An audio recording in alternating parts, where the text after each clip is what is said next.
ಹೆಸರನ್ನ ಅಲ್ಲಿ ನೋಂದಾಯಿಸುವಂತೆ ತಮ್ಮಲ್ಲಿ ಮತ್ತೊಮ್ಮೆ ವಿನಂತಿಯನ್ನ ಮಾಡಿಕೊಳ್ತಿದ್ದೇವೆ.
ಹರಿ ಓಂ.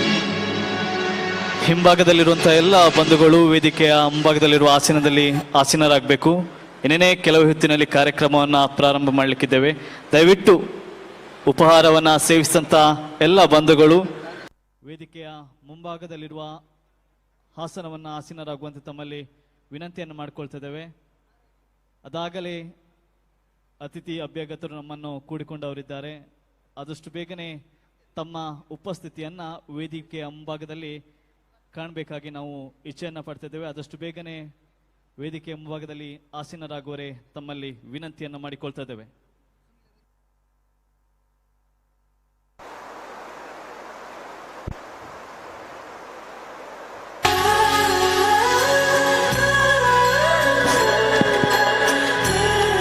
ಹಲೋ, ಅದರ ಹಿಂದ್ಗಡೆ ಇರುವವರು ದಯವಿಟ್ಟು ಚೇರ್ ಮೇಲೆ ಕೂತ್ಕೋಬೇಕು. ಗಣೇಶ್ ಗುಜರಾನ್, ಪ್ರವೀಣ್ ದಯವಿಟ್ಟು ಎದುರುಗಡೆ ಬಂದು ಕೂತ್ಕೊಳ್ಳಿ. ಎಲ್ಲ ಆಸನದಲ್ಲಿ ಕೂತ್ಕೊಳ್ಳಿ. ಕಾರ್ಯಕ್ರಮ ಶುರು ಮಾಡೋಣ. ಹಿಂದ್ಗಡೆ ನಿಂತಿರುವಂತರು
ಪ್ರಾರಂಭಗೊಳ್ಳುತ್ತದೆ. ಆದಷ್ಟು ಬೇಗನೆ ಹಿಂಬದಿಯಲ್ಲಿರುವಂತಹ ಕಾರ್ಯಕರ್ತರು ಹಾಗೆ ಬಂಧುಗಳು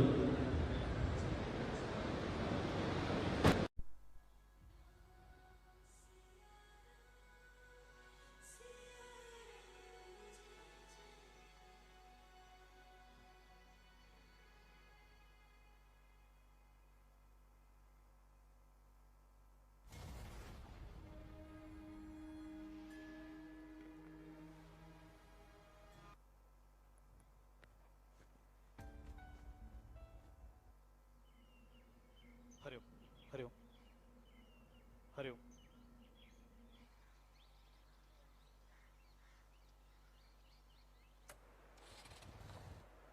ಹರಿ ಹರಿ ಭಾರತೀಯ ಜನತಾ ಪಾರ್ಟಿ ಕರ್ನಾಟಕ ಮತ್ತೊಮ್ಮೆ ಮೋದಿ ಸರ್ಕಾರ ಎಂಬ ಸಂಕಲ್ಪದೊಂದಿಗೆ ಲೋಕಸಭಾ ಚುನಾವಣೆಯ ಹಿನ್ನೆಲೆಯಲ್ಲಿ ಬೆಂಗಳೂರಿನಲ್ಲಿ ಉದ್ಯೋಗದ ನಿಮಿತ್ತ ನೆಲೆಸಿರುವ ಎಲ್ಲ ಉಡುಪಿ ಹಾಗೂ ಚಿಕ್ಕಮಗಳೂರು ಹಾಗೂ ದಕ್ಷಿಣ ಕನ್ನಡದ ಬಂಧುಗಳೊಂದಿಗೆ ಸಭೆಯನ್ನು ಆಯೋಜಿಸಿ ಈ ಸಭೆಗೆ ಆಗಮಿಸಿದಂಥ ಎಲ್ಲ ಬಂಧುಗಳಿಗೆ ಶುಭ ಸಂಜೆಯ ಶುಭ ನಮನಗಳನ್ನು ಸಲ್ಲಿಸಿಕೊಂಡು ಅದಾಗಲೇ ನಮ್ಮನ್ನು ಸೇರಿಕೊಂಡಿರುವಂತಹ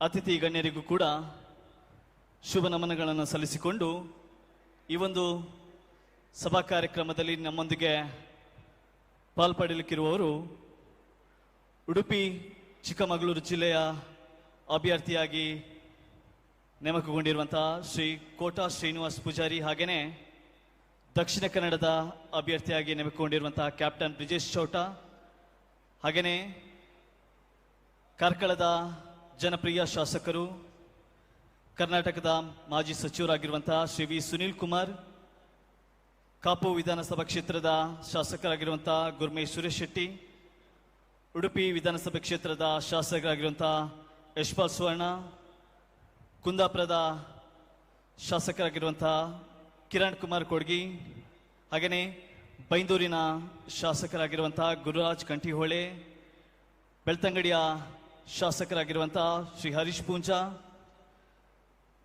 ಬಂಟ್ವಾಳ ವಿಧಾನಸಭಾ ಕ್ಷೇತ್ರದ ಶಾಸಕರಾಗಿರುವಂತಹ ರಾಜೇಶ್ ನಾಯಕ್, ಹಾಗೆಯೇ ಕುಯಿಲಾಡಿ ಸುರೇಶ್ ನಾಯಕ್, ನಿಕಟಪೂರ್ವ ಜಿಲ್ಲಾಧ್ಯಕ್ಷರು ಉಡುಪಿ ಜಿಲ್ಲೆ. ಈ ಎಲ್ಲ ಅತಿಥಿ ಗಣ್ಯರು ತಾಯಿ ಭಾರತೀಯ ಪಾದ ಪದ್ಮಗಳಿಗೆ ಪುಷ್ಪಾರ್ಚನೆಯನ್ನು ಸಲ್ಲಿಸಿಕೊಂಡು ದೀಪ ಪ್ರಜ್ವಲನೆಯನ್ನು ಮಾಡಿ ವೇದಿಕೆಗೆ ಆಹ್ವಾನಿಸುವರೆ ತಮ್ಮಲ್ಲಿ ವಿನಮ್ರವಾಗಿ ವಿನಂತಿಯನ್ನು ಮಾಡಿಕೊಂಡವನಿದ್ದೇನೆ. ಸೇರಿರುವಂತಹ ಎಲ್ಲ ಬಂಧುಗಳು ತಮ್ಮ ಆಸನದಲ್ಲಿ ಆಸೀನರಾಗಿ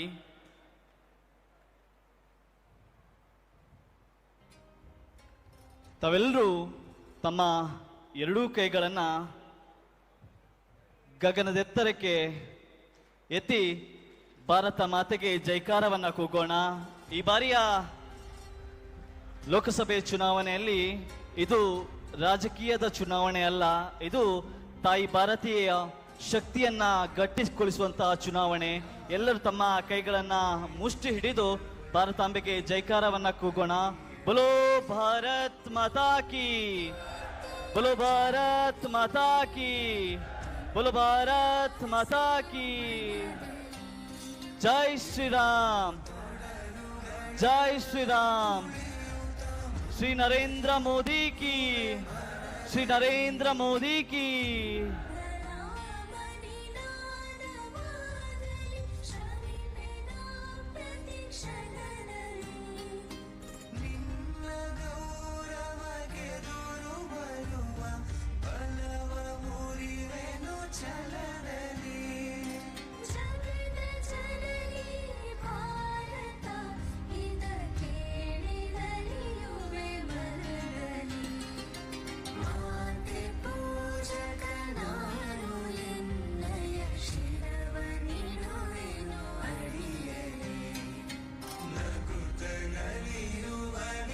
ಹಾಗೆಯೇ ಬೇಳೂರು ರಾಘವೇಂದ್ರ ಶೆಟ್ಟಿ, ನಿಕಟಪೂರ್ವ ಅಧ್ಯಕ್ಷರು, ರಾಜ್ಯ ಕರಕುಶಲ ಅಭಿವೃದ್ಧಿ ನಿಗಮ, ಕರ್ನಾಟಕ ಸರ್ಕಾರ, ಅವರು ಕೂಡ ವೇದಿಕೆಗೆ ಆಹ್ವಾನಿತರಾಗಬೇಕು ತಮ್ಮಲ್ಲಿ ವಿನಂತಿಯನ್ನು ಮಾಡಿಕೊಳ್ತಾ ಇದ್ದೇನೆ.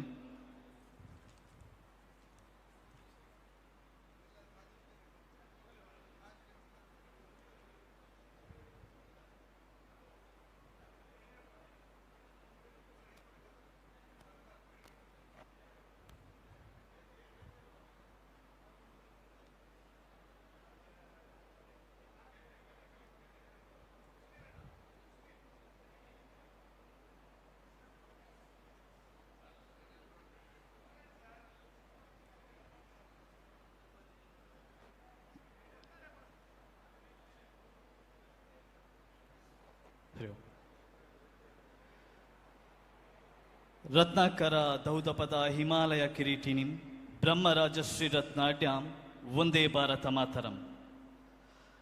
ಸ್ನೇಹಿತರೆ, ಮತ್ತೊಮ್ಮೆ ರಾಷ್ಟ್ರ ಕಾರ್ಯಕ್ಕೆ ಸಜ್ಜಾಗುವಂಥ ಸಮಯ ಬಂದಿದೆ. ಅಂದು ಆ ನರೇಂದ್ರ ಇಡೀ ವಿಶ್ವವೇ ಭಾರತವನ್ನು ಕೊಂಡಾಡುವಂತೆ ಮಾಡಿದರು. ಇಂದು ನಮ್ಮೊಂದಿಗಿರುವ ಶ್ರೀ ನರೇಂದ್ರ ಮೋದಿ ಅವರು ಮತ್ತೊಮ್ಮೆ ಭಾರತವನ್ನು ಕೊಂಡಾಡುವಂತೆ ಮಾಡುತ್ತಿದ್ದಾರೆ. ವಿವೇಕಾನಂದರ ಚಿಂತನೆಯೊಂದಿಗೆ, ರಾಷ್ಟ್ರೀಯ ಸ್ವಯಂ ಸೇವಕ ಸಂಘದ ಸಿದ್ಧಾಂತದ ಬದ್ಧತೆಯೊಂದಿಗೆ ಶ್ರೀ ನರೇಂದ್ರ ಮೋದಿಯವರು ಕಳೆದ 10 ವರ್ಷಗಳಲ್ಲಿ ಮಾಡಿದಂತಹ ಸಾಧನೆ, ಅಭಿವೃದ್ಧಿಯ ಕೆಲಸ ನಮ್ಮನ್ನೆಲ್ಲ ಒಮ್ಮೆ ರಾಜಕೀಯ ಪಕ್ಷದಲ್ಲಿದ್ದುಕೊಂಡು ಭಾರತವನ್ನು ಹೀಗೂ ಅಭಿವೃದ್ಧಿ ಮಾಡಬಹುದು ಎಂಬಂತೆ ನೋಡಿಸತೊಡಗಿತು. ಕಳೆದ ಕೆಲವು ದಶಕಗಳಿಂದ ಕೆಲವರು ಮಾಡಿದ ಅಭಿವೃದ್ಧಿಗಳು ಹೇಗಿತ್ತು ಅಂತೂ ನಮ್ಮನ್ನು ಮತ್ತೊಮ್ಮೆ ಪ್ರಶ್ನೆ ಮಾಡುವಂತೆ ತೋರಿಸಿತು. ನರೇಂದ್ರ ಮೋದಿಯವರ 10 ವರ್ಷದ ಕೆಲಸಗಳು ಕೇವಲ ಅಭಿವೃದ್ಧಿಯಲ್ಲಿ ಮಾತ್ರವಲ್ಲದೆ ಇಡೀ ವಿಶ್ವದಲ್ಲಿ ಭಾರತವನ್ನೇ ಎದ್ದೇಳುವಂತೆ, ಇಡೀ ವಿಶ್ವದಲ್ಲಿ ಭಾರತಕ್ಕೆ ಗೌರವ ಸಿಗುವಂತೆ ಮಾಡಿದ್ದು ಶ್ರೀ ನರೇಂದ್ರ ಮೋದಿಯವರ ಸರ್ಕಾರ. ಮತ್ತೊಮ್ಮೆ ನಾವೆಲ್ಲರೂ ರಾಷ್ಟ್ರ ಕಾರ್ಯದಲ್ಲಿ ಸನ್ನದ್ಧರಾಗುವ ಸಮಯ ಬಂದಿದೆ. ಮತ್ತೊಮ್ಮೆ ಶ್ರೀ ನರೇಂದ್ರ ಮೋದಿಯವರ ಕೈಯನ್ನು ಬಲಪಡಿಸುವಂತೆ ನಮ್ಮ 2 ಜಿಲ್ಲೆಯ ಅಭ್ಯರ್ಥಿಗಳನ್ನು ಲೋಕಸಭೆಗೆ ಕಳಿಸುವಂತೆ ನಾವೆಲ್ಲರೂ ಸನ್ನದ್ಧರಾಗಬೇಕಾಗಿದೆ. ಈ ಬಾರಿಯ ಚುನಾವಣೆ ಕೇವಲ ರಾಜಕೀಯ ಪಕ್ಷದ ಚುನಾವಣೆ ಅಲ್ಲ, ಇದು ದೇಶಕ್ಕಾಗಿ ನಡೆಯುವಂಥ ಚುನಾವಣೆ, ದೇಶದ ಅಭಿವೃದ್ಧಿಗಾಗಿ ನಡೆಯುವಂಥ ಚುನಾವಣೆ, ದೇಶದ ಹಿಂದೂಗಳಿಗೆ, ದೇಶದ ಎಲ್ಲ ಜನರಿಗೆ ನಡೆಯುವಂಥ ಚುನಾವಣೆಯನ್ನು ಮತ್ತೊಮ್ಮೆ ನಮ್ಮಲ್ಲಿ ಮಾತನ್ನ ಸಾಬೀತುಪಡಿಸುತ್ತಾ ಬಂದಿರುವಂಥ ಎಲ್ಲ ಬಂಧುಗಳಿಗೆ ಹಾಗೆಯೇ ಅತಿಥಿ ಅಭ್ಯರ್ಥಿಗಳಿಗೆ ಮತ್ತೊಮ್ಮೆ ನಮನಗಳನ್ನು ಸಲ್ಲಿಸಿಕೊಂಡು ಈಗ ಕಾರ್ಯಕ್ರಮದ ಮೊದಲ ಹಂತವಾಗಿ ಬಂದಿರುವ ಅತಿಥಿ ಗಣ್ಯರಿಗೆ ಸ್ವಾಗತಿಸುವುದು ನಮ್ಮ ಕರ್ತವ್ಯ. ಸನಾತನ ಧರ್ಮದ ಪ್ರಕಾರ ಅತಿಥಿ ದೇವೋಭವ ಮಾತಿನಂತೆ ಬಂದಿರುವಂತಹ ಎಲ್ಲ ಅತಿಥಿ ಗಣ್ಯರಿಗೆ ಸ್ವಾಗತವನ್ನ ಕೋರುವಂತೆ ಶಶಿಧರ್ ಕಂಠಿಬೆಟ್ಟು ಇವರಲ್ಲಿ ವಿನಂತಿಯನ್ನ ಮಾಡಿಕೊಳ್ತಾ ಇದ್ದೇನೆ.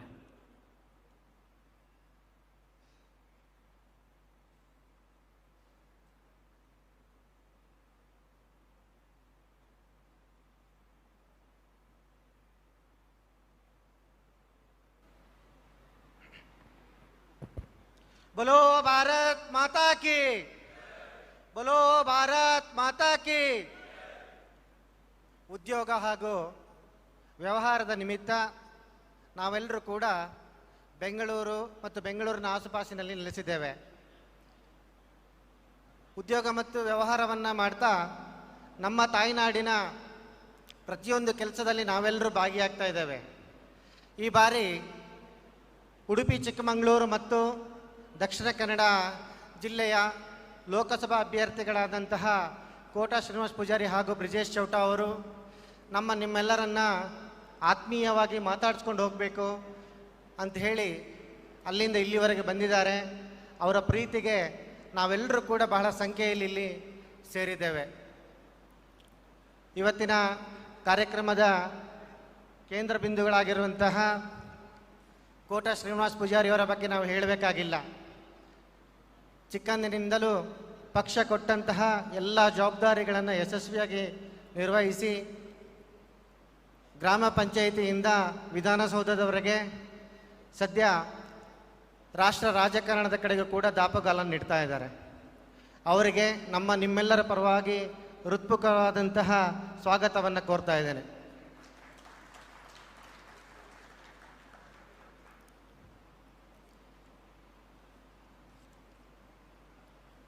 ಹಾಗೆ ಇನ್ನೋರ್ವ ಅತಿಥಿ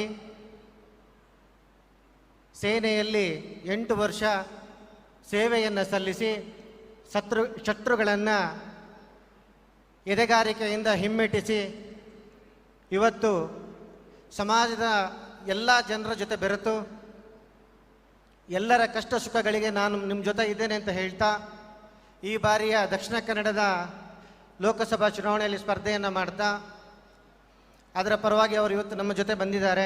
ಅವರಿಗೂ ಕೂಡ ಸಮಸ್ತ ಉಡುಪಿ, ಚಿಕ್ಕಮಗಳೂರು ಮತ್ತು ದಕ್ಷಿಣ ಕನ್ನಡದ ಎಲ್ಲ ಬಂಧುಗಳ ಪರವಾಗಿ ಅವರಿಗೆ ಆತ್ಮೀಯವಾದ ಸ್ವಾಗತವನ್ನು ಕೋರ್ತೇನೆ. ಹಾಗೆ ಈ ಕಾರ್ಯಕ್ರಮದಲ್ಲಿ ನಿಕಟಪೂರ್ವ ಸಚಿವರಾಗಿರುವಂತಹ ಶ್ರೀ ವಿ ಸುನಿಲ್ ಕುಮಾರ್ ಅವರು ಕೂಡ ನಮ್ಮ ಜೊತೆ ಇದ್ದಾರೆ. ಅವರಿಗೂ ನಿಮ್ಮೆಲ್ಲರ ಪರವಾಗಿ ಹೃತ್ಪೂರ್ವಕವಾದ ಸ್ವಾಗತವನ್ನು ಹೇಳ್ತಾ ಇದ್ದಾರೆ. ಹಾಗೂ ಬೆಳ್ತಂಗಡಿಯ ಶಾಸಕರಾಗಿರುವಂತಹ ಹರೀಶ್ ಪೂಂಜಾ ಅವರು ಕೂಡ ನಮ್ಮ ಜೊತೆ ಇದ್ದಾರೆ. ಅವರಿಗೆ ನಮ್ಮೆಲ್ಲರ ಪರವಾಗಿ ಈ ಕಾರ್ಯಕ್ರಮಕ್ಕೆ ಸ್ವಾಗತವನ್ನು ಕೋರ್ತಾ ಇದ್ದೇವೆ. ಇನ್ನೋರ್ವರ ಅತಿಥಿ ರಾಜೇಶ್ ನಾಯ್ಕ್ ಅವರು ನಮ್ಮ ಜೊತೆ ಇದ್ದಾರೆ. ಅವರಿಗೂ ನಿಮ್ಮೆಲ್ಲರ ಪರವಾಗಿ ಹೃತ್ಪೂರ್ವಕವಾದ ಸ್ವಾಗತವನ್ನು ಕೋರ್ತಾ ಇದ್ದೇವೆ.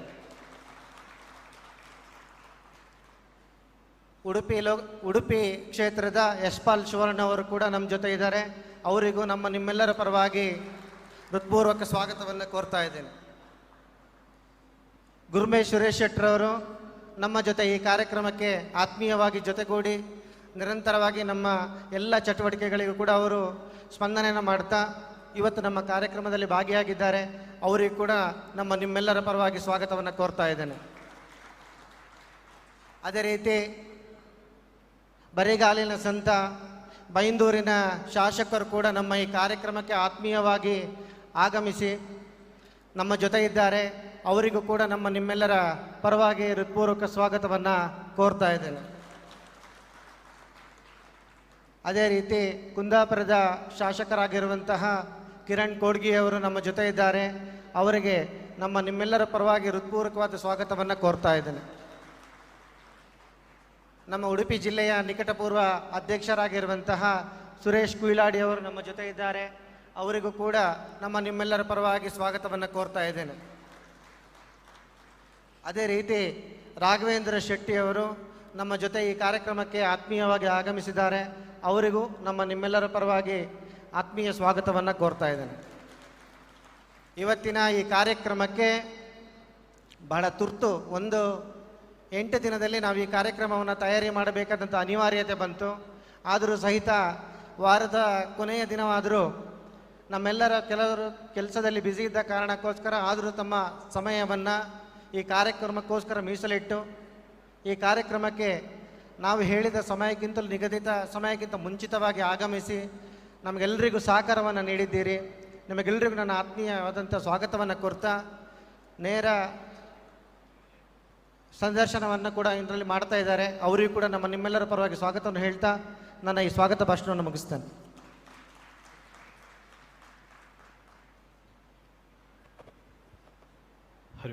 ಮತ್ತೊಮ್ಮೆ ಎಲ್ಲ ಬಂಧುಗಳನ್ನು ಸ್ವಾಗತಿಸಿಕೊಂಡು, ಬಂಧುಗಳೇ, ಕಾರ್ಯಕ್ರಮದ ಎಲ್ಲ ವಿಚಾರಗಳನ್ನು ನಿಮ್ಮ ಮುಂದೆ ಇಟ್ಟುಕೊಂಡು ಇದೀಗ ಪ್ರಾಸ್ತಾವಿಕ ಮಾತುಗಳಿಗಾಗಿ ಕಾರ್ಕಳ ಭಾಗದ ಜನಪ್ರಿಯ ಶಾಸಕರು ಹಾಗೆಯೇ ಕರ್ನಾಟಕ ಸರ್ಕಾರದ ಮಾಜಿ ಸಚಿವರಾಗಿರುವಂಥ ಶ್ರೀ ವಿ ಸುನೀಲ್ ಕುಮಾರ್ ಮಾತಿಗಾಗಿ ಕಿವಿಯಾಗೋಣ.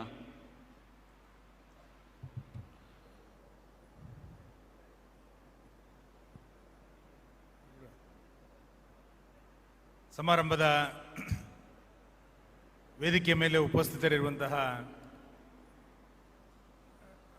ದಕ್ಷಿಣ ಕನ್ನಡ ಜಿಲ್ಲೆಯ ನಮ್ಮ ಅಭ್ಯರ್ಥಿ ಬ್ರಿಜೇಶ್ ಚೋಟ ಅವರೇ, ಕೋಟಾ ಶ್ರೀನಿವಾಸ್ ಪೂಜಾರಿ ಅವರೇ, ವೇದಿಕೆ ಮೇಲೆ ಉಪಸ್ಥಿತರಿರುವಂತಹ ಉಭಯ ಜಿಲ್ಲೆಗಳ ಎಲ್ಲ ಗೌರವಾನ್ವಿತ ಶಾಸಕರೇ, ಸಮಾರಂಭದಲ್ಲಿ ಭಾಗವಹಿಸಿರುವಂತಹ ನನ್ನೆಲ್ಲ ಆತ್ಮೀಯ ಬಂಧುಗಳೇ, 26ನೇ ತಾರೀಕು ಲೋಕಸಭಾ ಚುನಾವಣೆ ನಡೀತಾ ಇರುವಂಥದ್ದು ನಮ್ಮೆಲ್ಲರ ಗಮನದಲ್ಲಿ ಇದ್ದೇ ಇದೆ. ದೇಶದಲ್ಲಿ ಒಂದು ಹೊಸ ಬದಲಾವಣೆಯನ್ನು ತರಬೇಕು ಅನ್ನುವಂಥ ಹಿನ್ನೆಲೆಯಿಂದ ಕಳೆದ 10 ವರ್ಷಗಳಿಂದ ನಿರಂತರವಾದಂಥ ಕಾರ್ಯಚಟುವಟಿಕೆಯನ್ನು ಸನ್ಮಾನ್ಯ ನರೇಂದ್ರ ಮೋದಿಯವರು ನಮ್ಮ ನಡುವೆ ಮಾಡ್ತಾ ಒಂದು ಹೊಸ ಪರಿವರ್ತನೆಯನ್ನು ಇಡೀ ದೇಶದಲ್ಲಿ ತಂದಿರುವಂಥದ್ದು ನಮಗೆಲ್ಲರಿಗೂ ಕೂಡ ಗೊತ್ತಿರುವಂಥದ್ದೇ ಸಂಗತಿ. ಒಬ್ಬ ಪ್ರಧಾನಮಂತ್ರಿ ಯಾವ್ಯಾವ ವಿಷಯಗಳಲ್ಲಿ ಭಾರತವನ್ನು ಎತ್ತರದ ಸ್ಥಾನಕ್ಕೆ ನಿಲ್ಲಿಸಲಿಕ್ಕೆ ಸಾಧ್ಯ ಇದೆ, ಯಾವ್ಯಾವ ಯೋಜನೆಗಳ ಮುಖಾಂತರ ಜನಕಲ್ಯಾಣವನ್ನು ಮಾಡಲಿಕ್ಕೆ ಸಾಧ್ಯ ಇದೆ, ಅಂತಾರಾಷ್ಟ್ರೀಯ ಮಟ್ಟದಲ್ಲಿ ಭಾರತದ ಗೌರವವನ್ನು ಹೆಚ್ಚಿಸಲಿಕ್ಕೆ ಯಾವ ರೀತಿಯಾದಂಥ ಯೋಜನೆಗಳನ್ನು ರೂಪಿಸ್ಬೋದು, ಈ ಎಲ್ಲ ಸಂಗತಿಗಳನ್ನು ಅರ್ಥ ಮಾಡಿಕೊಳ್ತಾ 10 ವರ್ಷದಲ್ಲಿ ಒಂದು ಹೊಸ ಬದಲಾವಣೆಯನ್ನು ನರೇಂದ್ರ ಮೋದಿಯವರ ನೇತೃತ್ವದ ಕಾರಣಕ್ಕೆ ಈ ದೇಶದಲ್ಲಿ ಸಿಕ್ಕಿದ್ದು ನಮಗೆ ಗೊತ್ತಿದೆ.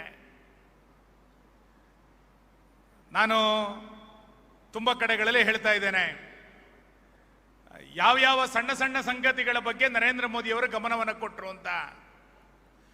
ಈ ದೇಶದಲ್ಲಿ ಎಲ್ಲರ ಮನೆಗಳಲ್ಲಿ ಶೌಚಾಲಯ ಇರಬೇಕು ಅಂತೇಳಿ ಒಬ್ಬ ಪ್ರಧಾನಮಂತ್ರಿ ಕೆಂಪುಕೋಟೆಯ ಮೇಲೆ ಭಾಷಣವನ್ನು ಮಾಡ್ತಾ ಮುಂದಿನ 5 ವರ್ಷದ ಅವಧಿಯಲ್ಲಿ ದೇಶದ ಎಲ್ಲ ಮನೆಗಳಲ್ಲಿ ಶೌಚಾಲಯವನ್ನು ನಿರ್ಮಾಣ ಮಾಡ್ತೇವೆ, ಅದಕ್ಕೆ ಕಾರ್ಯವನ್ನು ಯೋಜಿಸ್ತೇವೆ ಎನ್ನುವಂಥ ಸಂಕಲ್ಪವನ್ನು ಇಟ್ಟುಕೊಂಡು ಯೋಜನೆಗಳನ್ನು ರೂಪಿಸಿದಂಥ ಯಾವುದಾದ್ರೂ ಪ್ರಧಾನಮಂತ್ರಿ ಈ ದೇಶದಲ್ಲಿದ್ದರೆ ಅದು ನರೇಂದ್ರ ಮೋದಿ ಮಾತ್ರ ಅಂತ ಹೇಳಲಿಕ್ಕೆ ನಂಗೆ ಅತ್ಯಂತ ಹೆಮ್ಮೆ ಇದೆ. ಅಂದರೆ 75 ವರ್ಷದ ಬಳಿಕವೂ ಕೂಡ ನಮ್ಮ ದೇಶದ ಸಾವಿರಾರು ಮನೆಗಳಲ್ಲಿ ಲಕ್ಷಾಂತರ ಮನೆಗಳಲ್ಲಿ ಇವತ್ತಿಗೂ ಕೂಡ ಶೌಚಾಲಯ ಇಲ್ಲ ಅನ್ನುವಂಥ ಸಂಗತಿಯನ್ನು ಅರ್ಥ ಮಾಡಿಕೊಂಡು ಆ ಕುರಿತಂತೆ ಜಾಗೃತಿಯನ್ನ ಮತ್ತು ಅದಕ್ಕೆ ಕೇಂದ್ರ ಸರ್ಕಾರದ ಮುಖಾಂತರ ಯೋಜನೆಯನ್ನ ರೂಪಿಸಿದಂಥವರು ಗೌರವಾನ್ವಿತ ನರೇಂದ್ರ ಮೋದಿ ಅವರು ಅಂತ ಹೇಳಲಿಕ್ಕೆ ನಮಗೆ ಇವತ್ತು ಅತ್ಯಂತ ಹೆಮ್ಮೆ ಇದೆ. ಇವತ್ತಿನ ಈ ಕಾರ್ಯಕ್ರಮಕ್ಕೆ ನಮ್ಮೆಲ್ಲರ ನಾಯಕರಾದಂಥ ಸನ್ಮಾನ್ಯ ಯಡಿಯೂರಪ್ಪನವರು ಆಗಮಿಸ್ತಾ ಇದ್ದಾರೆ. ಅವರಿಗೆ ನಿಮ್ಮೆಲ್ಲರ ಪರವಾಗಿ ನಾನು ಸ್ವಾಗತವನ್ನು ಬಯಸ್ತಾ ಇದ್ದೇನೆ.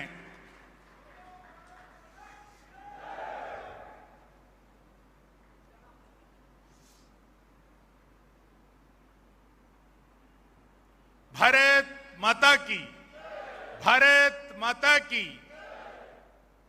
ಸನ್ಮಾನ್ಯ ನರೇಂದ್ರ ಮೋದಿ ಅವರಿಗೆ ಭಾರತ್ ಮಾತಾ ಕಿ.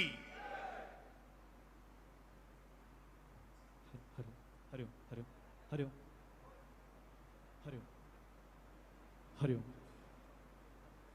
ಓಂ.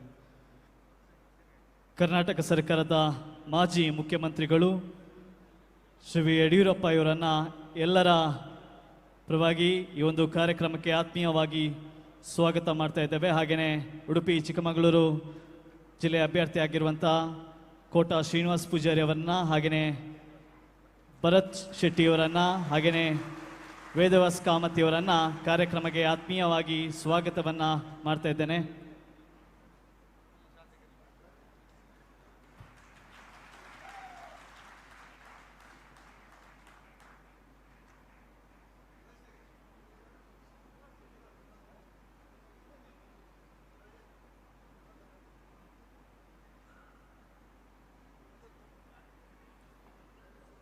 ಉಭಯ ಜಿಲ್ಲೆಗಳ ಈ ಕಾರ್ಯಕ್ರಮಕ್ಕೆ ಅತ್ಯಂತ ಪ್ರೀತಿಯಿಂದ ಈ ಸಮಾರಂಭಕ್ಕೆ ಆಗಮಿಸಿರುವಂತಹ ಈ ರಾಜ್ಯದ ರೈತ ನಾಯಕರು, ನಮ್ಮೆಲ್ಲರ ನಾಯಕರು ಆದಂಥ ಸನ್ಮಾನ್ಯ ಯಡಿಯೂರಪ್ಪನವರಿಗೆ ಉಭಯ ಜಿಲ್ಲೆಗಳ ನಮ್ಮೆಲ್ಲ ಅಭಿಮಾನಿಗಳ ಪರವಾಗಿ ನಾನು ಹೃತ್ಪೂರ್ವಕವಾಗಿ ಸ್ವಾಗತವನ್ನು ಬಯಸ್ತಾ ಇದ್ದೇನೆ. ಈ ರೀತಿಯ ಹಲವು ಯೋಜನೆಗಳ ಮುಖಾಂತರ ಸನ್ಮಾನ್ಯ ನರೇಂದ್ರ ಮೋದಿ ಅವರು ಈ ದೇಶವನ್ನ ಕಟ್ಟುವಂತ ಕಾರ್ಯವನ್ನ ಬಹಳ ದೊಡ್ಡ ಪ್ರಮಾಣದಲ್ಲಿ ಮಾಡಿದ್ದು ನಮಗೆ ಬೇರೆ ಬೇರೆ ಸಂಗತಿಗಳ ಮುಖಾಂತರ ನಿರಂತರವಾಗಿ ಗೊತ್ತಾಗ್ತಾನೆ ಇದೆ. ಮನೆ ಮನೆಗೆ ಕುಡಿಯುವ ನೀರನ್ನು ಕೊಡಬೇಕು ಅನ್ನುವ ಕಾರಣಕ್ಕೋಸ್ಕರ ಜಲಜೀವನ್ ಮಿಷನ್ ಯೋಜನೆಯನ್ನು ಜಾರಿಗೆ ತಂದಿದ್ದು, ಶೌಚಾಲಯದ ಯೋಜನೆಗಳನ್ನು ರೂಪಿಸಿದ್ದು, ಮನೆಗಳನ್ನು ಕಟ್ಟಿಕೊಡಬೇಕು ಅಂತೇಳಿ ಎಲ್ಲ ಗ್ರಾಮೀಣ ಪ್ರದೇಶದ ಮತ್ತು ನಗರ ಪ್ರದೇಶದ ಜನರಿಗೆ ಮನೆಯನ್ನು ಕಟ್ಟಿಕೊಡುವಂತ ಕಾರ್ಯ, ಈ ರೀತಿ ನೂರಾರು ಯೋಜನೆಗಳನ್ನು 10 ವರ್ಷದ ಅವಧಿಯಲ್ಲಿ ಸನ್ಮಾನ್ಯ ನರೇಂದ್ರ ಮೋದಿ ಅವರು ಮಾಡಿದ್ದಾರೆ. ಇದರ ಜೊತೆಯಲ್ಲಿ ಯಾವ ಈ ದೇಶದಲ್ಲಿ ಹಿಂದೂ ಸಮಾಜ ಒಂದಾಗಬೇಕು, ಸ್ವಾಭಿಮಾನದಿಂದ ತಲೆಯನ್ನ ಎತ್ತಬೇಕು ಅನ್ನುವ ಕಾರಣಕ್ಕೋಸ್ಕರ ರಾಮ ಮಂದಿರದ ಹೋರಾಟವನ್ನ ಸುದೀರ್ಘವಾಗಿ ಹಲವು ವರ್ಷಗಳ ಕಾಲ ಈ ದೇಶ ಮಾಡಿದ್ದು ನಮಗೆಲ್ಲರಿಗೂ ಕೂಡ ಗೊತ್ತಿದೆ. ಅಂತ ಒಂದು ಒಳ್ಳೆಯ ಭವ್ಯ ರಾಮ ಮಂದಿರವನ್ನ ನಿರ್ಮಾಣ ಮಾಡಲಿಕ್ಕೆ ನರೇಂದ್ರ ಮೋದಿಯವರ ನೇತೃತ್ವ ಕಾರಣ ಅನ್ನೋದನ್ನ ನಾವು ಯಾರೂ ಕೂಡ ಈ ಸಂದರ್ಭದಲ್ಲಿ ಮರಿಲಿಕ್ಕಿಲ್ಲ. ಕಾಶ್ಮೀರದ 370ನೇ ವಿಧಿಯನ್ನ ರದ್ದು ಮಾಡಿರುವಂತ ವಿಷಯಗಳಿರ್ಬೋದು, ಈ ರೀತಿ 10 ವಿಷಯಗಳಿಗೆ ಹೊಸ ಆಯಾಮಗಳನ್ನು ಕೊಡ್ತಾ ಈ ದೇಶದಲ್ಲಿ ಒಂದು ಹೊಸ ಬದಲಾವಣೆಯನ್ನ ಸನ್ಮಾನ್ಯ ನರೇಂದ್ರ ಮೋದಿ ಅವರು ಇವತ್ತು ತಂದುಕೊಟ್ಟಿದ್ದಾರೆ. ಅಂತ ನರೇಂದ್ರ ಮೋದಿ ಅವರ ಆಡಳಿತ ಮತ್ತೊಮ್ಮೆ ಈ ದೇಶದಲ್ಲಿ ನಿರ್ಮಾಣ ಆಗಬೇಕು ಅಂತಾದ್ರೆ 26ನೇ ತಾರೀಕಿನ ಚುನಾವಣೆಗೆ ನಾವೆಲ್ಲರೂ ಕೂಡ ಒಟ್ಟಾಗಿ ಒಂದಾಗಿ ಅವರನ್ನು ಬೆಂಬಲಿಸಬೇಕಾಗಿರುವಂಥದ್ದು ನಮ್ಮ ಎಲ್ಲರದು ಕೂಡ ಅನಿವಾರ್ಯ ಮತ್ತು ಈ ದೇಶದ ಅಗತ್ಯತೆ ಅಂತ ನಾನು ಅನ್ಕೊಳ್ತೇನೆ. ಪ್ರತಿ ಚುನಾವಣೆಗಳು ಬಂದಾಗ ಬೆಂಗಳೂರಿನಲ್ಲಿ ನೆಲೆಸಿರುವಂತಹ ಬಂಧುಗಳ ಜೊತೆಗೆ ಬೇರೆ ಬೇರೆ ಸಂದರ್ಭಗಳಲ್ಲಿ ಮಾತುಕತೆಗಳನ್ನ, ಕಾರ್ಯಕ್ರಮಗಳನ್ನ ನಾವೆಲ್ಲ ಶಾಸಕರು ಬೇರೆ ಬೇರೆ ಸಂದರ್ಭಗಳಲ್ಲಿ ಮಾಡ್ತಾನೆ ಬಂದಿದ್ದಾವೆ. ನಾವೆಲ್ಲರೂ ಕೂಡ ಇವತ್ತು ಗೆದ್ದು ಬಂದಿದ್ದೀವಿ. ಅದು ಬೈಂದೂರಿನಿಂದ ಹಿಡಿದು ಸುಳ್ಯದ ತನಕ ನಾವೆಲ್ಲ ಶಾಸಕರು ಇವತ್ತು ಆಯ್ಕೆಯಾಗಿ ಬಂದಿದ್ದೀವಿ ಅಂತಂದ್ರೆ ನೀವೆಲ್ಲರೂ ಕೂಡ ಬೆಂಗಳೂರಿನಿಂದ ನಮ್ಮ ಊರುಗಳಿಗೆ ಬಂದು ಮತವನ್ನ ಚಲಾವಣೆ ಮಾಡಿದ್ರಿಂದ ನಾವೆಲ್ಲರೂ ಕೂಡ ಶಾಸಕರಾಗಿ ಆಯ್ಕೆಯಾಗಿ ಬರಲಿಕ್ಕೆ ಸಾಧ್ಯ ಆಗಿದೆ. ಅಂತ ದೊಡ್ಡ ಕೊಡುಗೆಯನ್ನ, ಶಕ್ತಿಯನ್ನ ನೀವೆಲ್ಲರೂ ಕೂಡ ಎಲ್ಲ ಚುನಾವಣೆಗಳ ಸಂದರ್ಭದಲ್ಲೂ ಕೂಡ ನೀವೆಲ್ಲರೂ ಕೂಡ ಕೊಟ್ಟಿದ್ರಿ. ಈ ಬಾರಿ ನಾವು ಮತ್ತೊಮ್ಮೆ ನಿಮ್ಮ ಈ ಆಶೀರ್ವಾದವನ್ನು ಮತ್ತೊಮ್ಮೆ ಕೇಳಬೇಕು.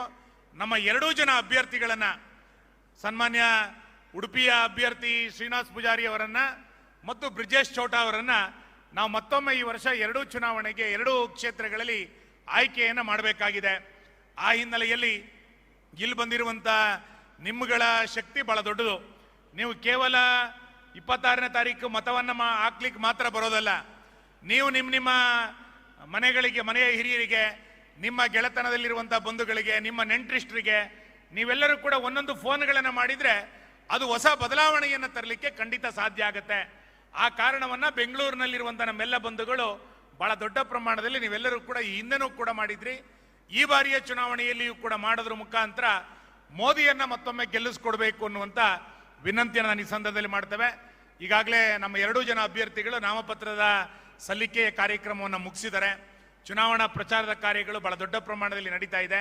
ನಾಳೆ ಮುಂಬೈನಲ್ಲಿ ಇದೇ ರೀತಿಯಾದಂಥ ಒಂದು ಸಭೆ ಮುಂಬೈನಲ್ಲಿ ನಡೀತಾ ಇದೆ. ಈಗಾಗಲೇ 2 ಜಿಲ್ಲೆಗಳಲ್ಲಿ ಪ್ರಚಲದಲ್ಲಿರುವಂಥ ಮಾತೇನು ಅಂತ ಕೇಳಿದರೆ, ಮಂಗಳೂರಿಗೆ ಚೌಟ, ಉಡುಪಿಗೆ ಕೋಟ ಅನ್ನುವಂಥ ಮಾತು 2 ಜಿಲ್ಲೆನಲ್ಲಿ ಬಹಳ ದೊಡ್ಡ ಪ್ರಮಾಣದಲ್ಲಿ ಚಾಲ್ತಿಯಲ್ಲಿರುವಂಥದ್ದು. ಈ ಸಂಗತಿಯನ್ನು ಮತ್ತೆ ಮತ್ತೆ ಒತ್ತು ಕೊಡ್ತಾ ಈ ಚುನಾವಣೆಯಲ್ಲಿ ನಾವೆಲ್ಲರೂ ಕೂಡ ನರೇಂದ್ರ ಮೋದಿಯವರನ್ನ ಬೆಂಬಲಿಸೋದಕ್ಕೋಸ್ಕರ ನಮ್ಮ 2 ಜನ ಅಭ್ಯರ್ಥಿಗಳಿಗೆ ನೀವು ಆಶೀರ್ವಾದವನ್ನ ಮಾಡಬೇಕು. ನಿಮ್ಮ ಗೆಳೆತನದಲ್ಲಿ ಎಲ್ಲ ಸಂಗತಿಗಳನ್ನು ಬೆಂಗಳೂರಿನಲ್ಲಿ ನಮ್ಮ ಊರುಗಳಲ್ಲಿ ಹೇಳೋದ್ರ ಮುಖಾಂತರ ನಮ್ಮ ಅಭ್ಯರ್ಥಿಗಳನ್ನ ಬೆಂಬಲಿಸಬೇಕು ಅನ್ನುವಂಥ ವಿನಂತಿಯನ್ನು ಮಾಡಿ, ಅತ್ಯಂತ ಕಡಿಮೆ ಸಮಯದ ಅವಧಿಯಲ್ಲಿ ನಿಮ್ಮನ್ನು ದೂರವಾಣಿ ಮುಖಾಂತರ ಸಂಪರ್ಕ ಮಾಡಿದಾಗ ಇಷ್ಟು ದೊಡ್ಡ ಸಂಖ್ಯೆಯಲ್ಲಿ ನೀವೆಲ್ಲರೂ ಕೂಡ ಬಂದಿದ್ದೀರಿ. ಇದರ 4 ಪಟ್ಟು ಜನ ಇನ್ನೂ ಹೊರಗಡೆ ಇದ್ದಾರೆ. ಇವತ್ತು ಶನಿವಾರ ಇದೆ, ಆದರೂ ಕೂಡ ಇಷ್ಟು ದೊಡ್ಡ ಸಂಖ್ಯೆಯಲ್ಲಿ ನೀವೆಲ್ಲರೂ ಕೂಡ ಬಂದಿದ್ದೀರಿ. ಬಂದಂಥ ನಿಮ್ಮೆಲ್ಲರಿಗೂ ಕೂಡ ಅಭಿನಂದನೆಗಳು. ನಮಸ್ಕಾರ.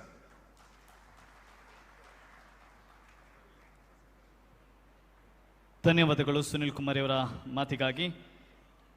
ಚಿಕ್ಕಮಗಳೂರು ಬಿಜೆಪಿಯ ಯುವ ಮೋರ್ಚಾದ ಅಧ್ಯಕ್ಷರಾಗಿರುವಂಥ ಮಾಲತೀಶ್ ಇವರನ್ನ ಕೂಡ ವೇದಿಕೆಗೆ ಆಹ್ವಾನವನ್ನು ಕೋರ್ತಾ ಇದ್ದೇನೆ. ದಯವಿಟ್ಟು ವೇದಿಕೆಯಲ್ಲಿ ಆಸೀನರಾಗುವಂತೆ ತಮ್ಮಲ್ಲಿ ವಿನಂತಿಯನ್ನು ಮಾಡಿಕೊಂಡು ತಮಗೆ ಕಾರ್ಯಕ್ರಮಕ್ಕೆ ಸ್ವಾಗತವನ್ನು ಕೂಡ ಕೋರ್ತಾ ಇದ್ದೇನೆ.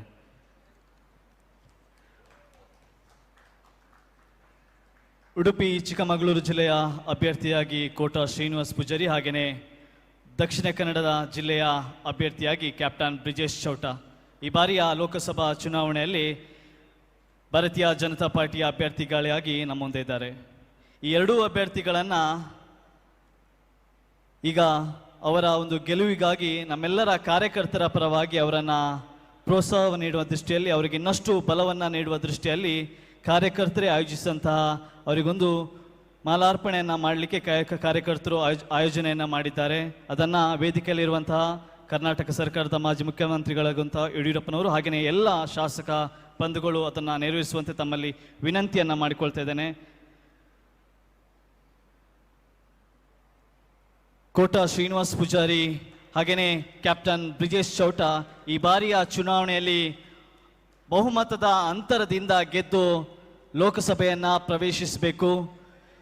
ಹಿಂದುತ್ವದ ಭದ್ರಕೋಟೆಯಾಗಿರುವಂತಹ ಮಲೆನಾಡು ಹಾಗೂ ಕರಾವಳಿ ಭಾಗದಲ್ಲಿ ಮತ್ತೊಮ್ಮೆ ಭಗವಧ್ವಜ ಹಾರಾಡಬೇಕು.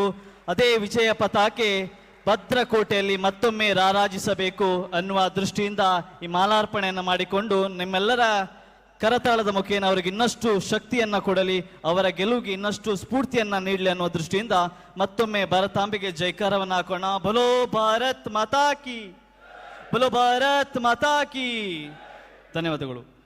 ಮುಂದಿನ ಮಾತಿಗಾಗಿ ಬೆಳ್ತಂಗಡಿಯ ಜನಪ್ರಿಯ ಶಾಸಕರಾದ ಶ್ರೀ ಹರೀಶ್ ಪೂಂಜೆ ಅವರಲ್ಲಿ ವಿನಂತಿಯನ್ನು ಮಾಡಿಕೊಳ್ತಾ ಇದ್ದೇನೆ. ನಮ್ಮನ್ನು ಉದ್ದೇಶಿಸಿ ಮಾತಾಡಬೇಕಾಗಿ ತಮ್ಮಲ್ಲಿ ವಿನಂತಿಯನ್ನು ಮಾಡಿಕೊಂಡವನಿದ್ದೇನೆ.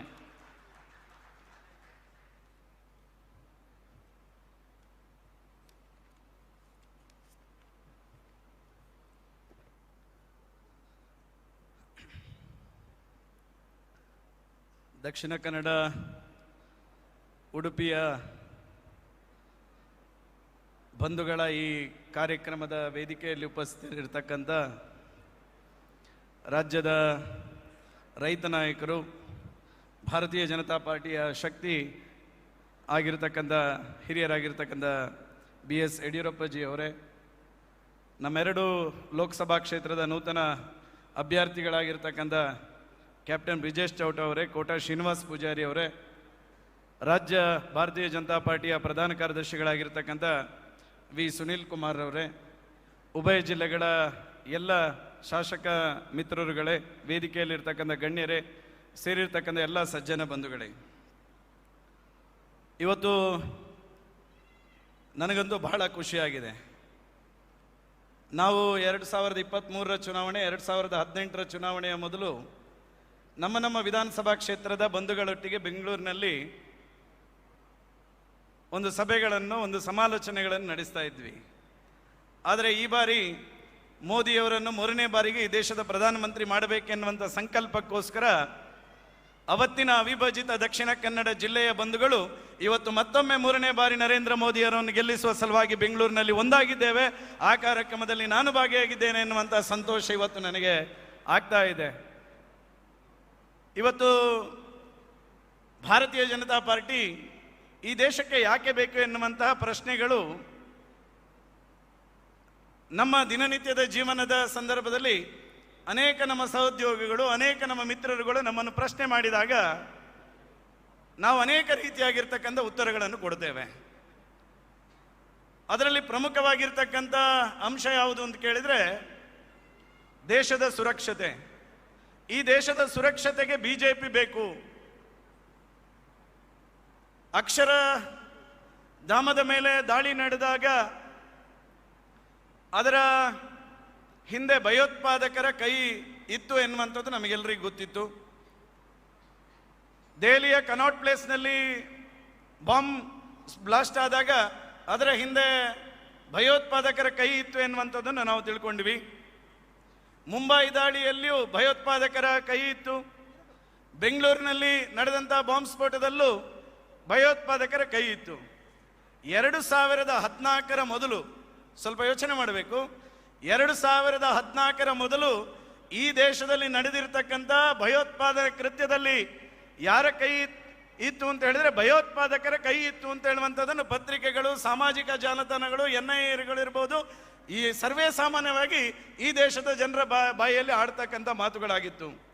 ಆ ಕಾರಣಕ್ಕೋಸ್ಕರ 2014ಕ್ಕೆ ಈ ದೇಶದ ಜನ ಯೋಚನೆ ಮಾಡಿದ್ರು, ಈ ರೀತಿಯ ಭಯೋತ್ಪಾದಕ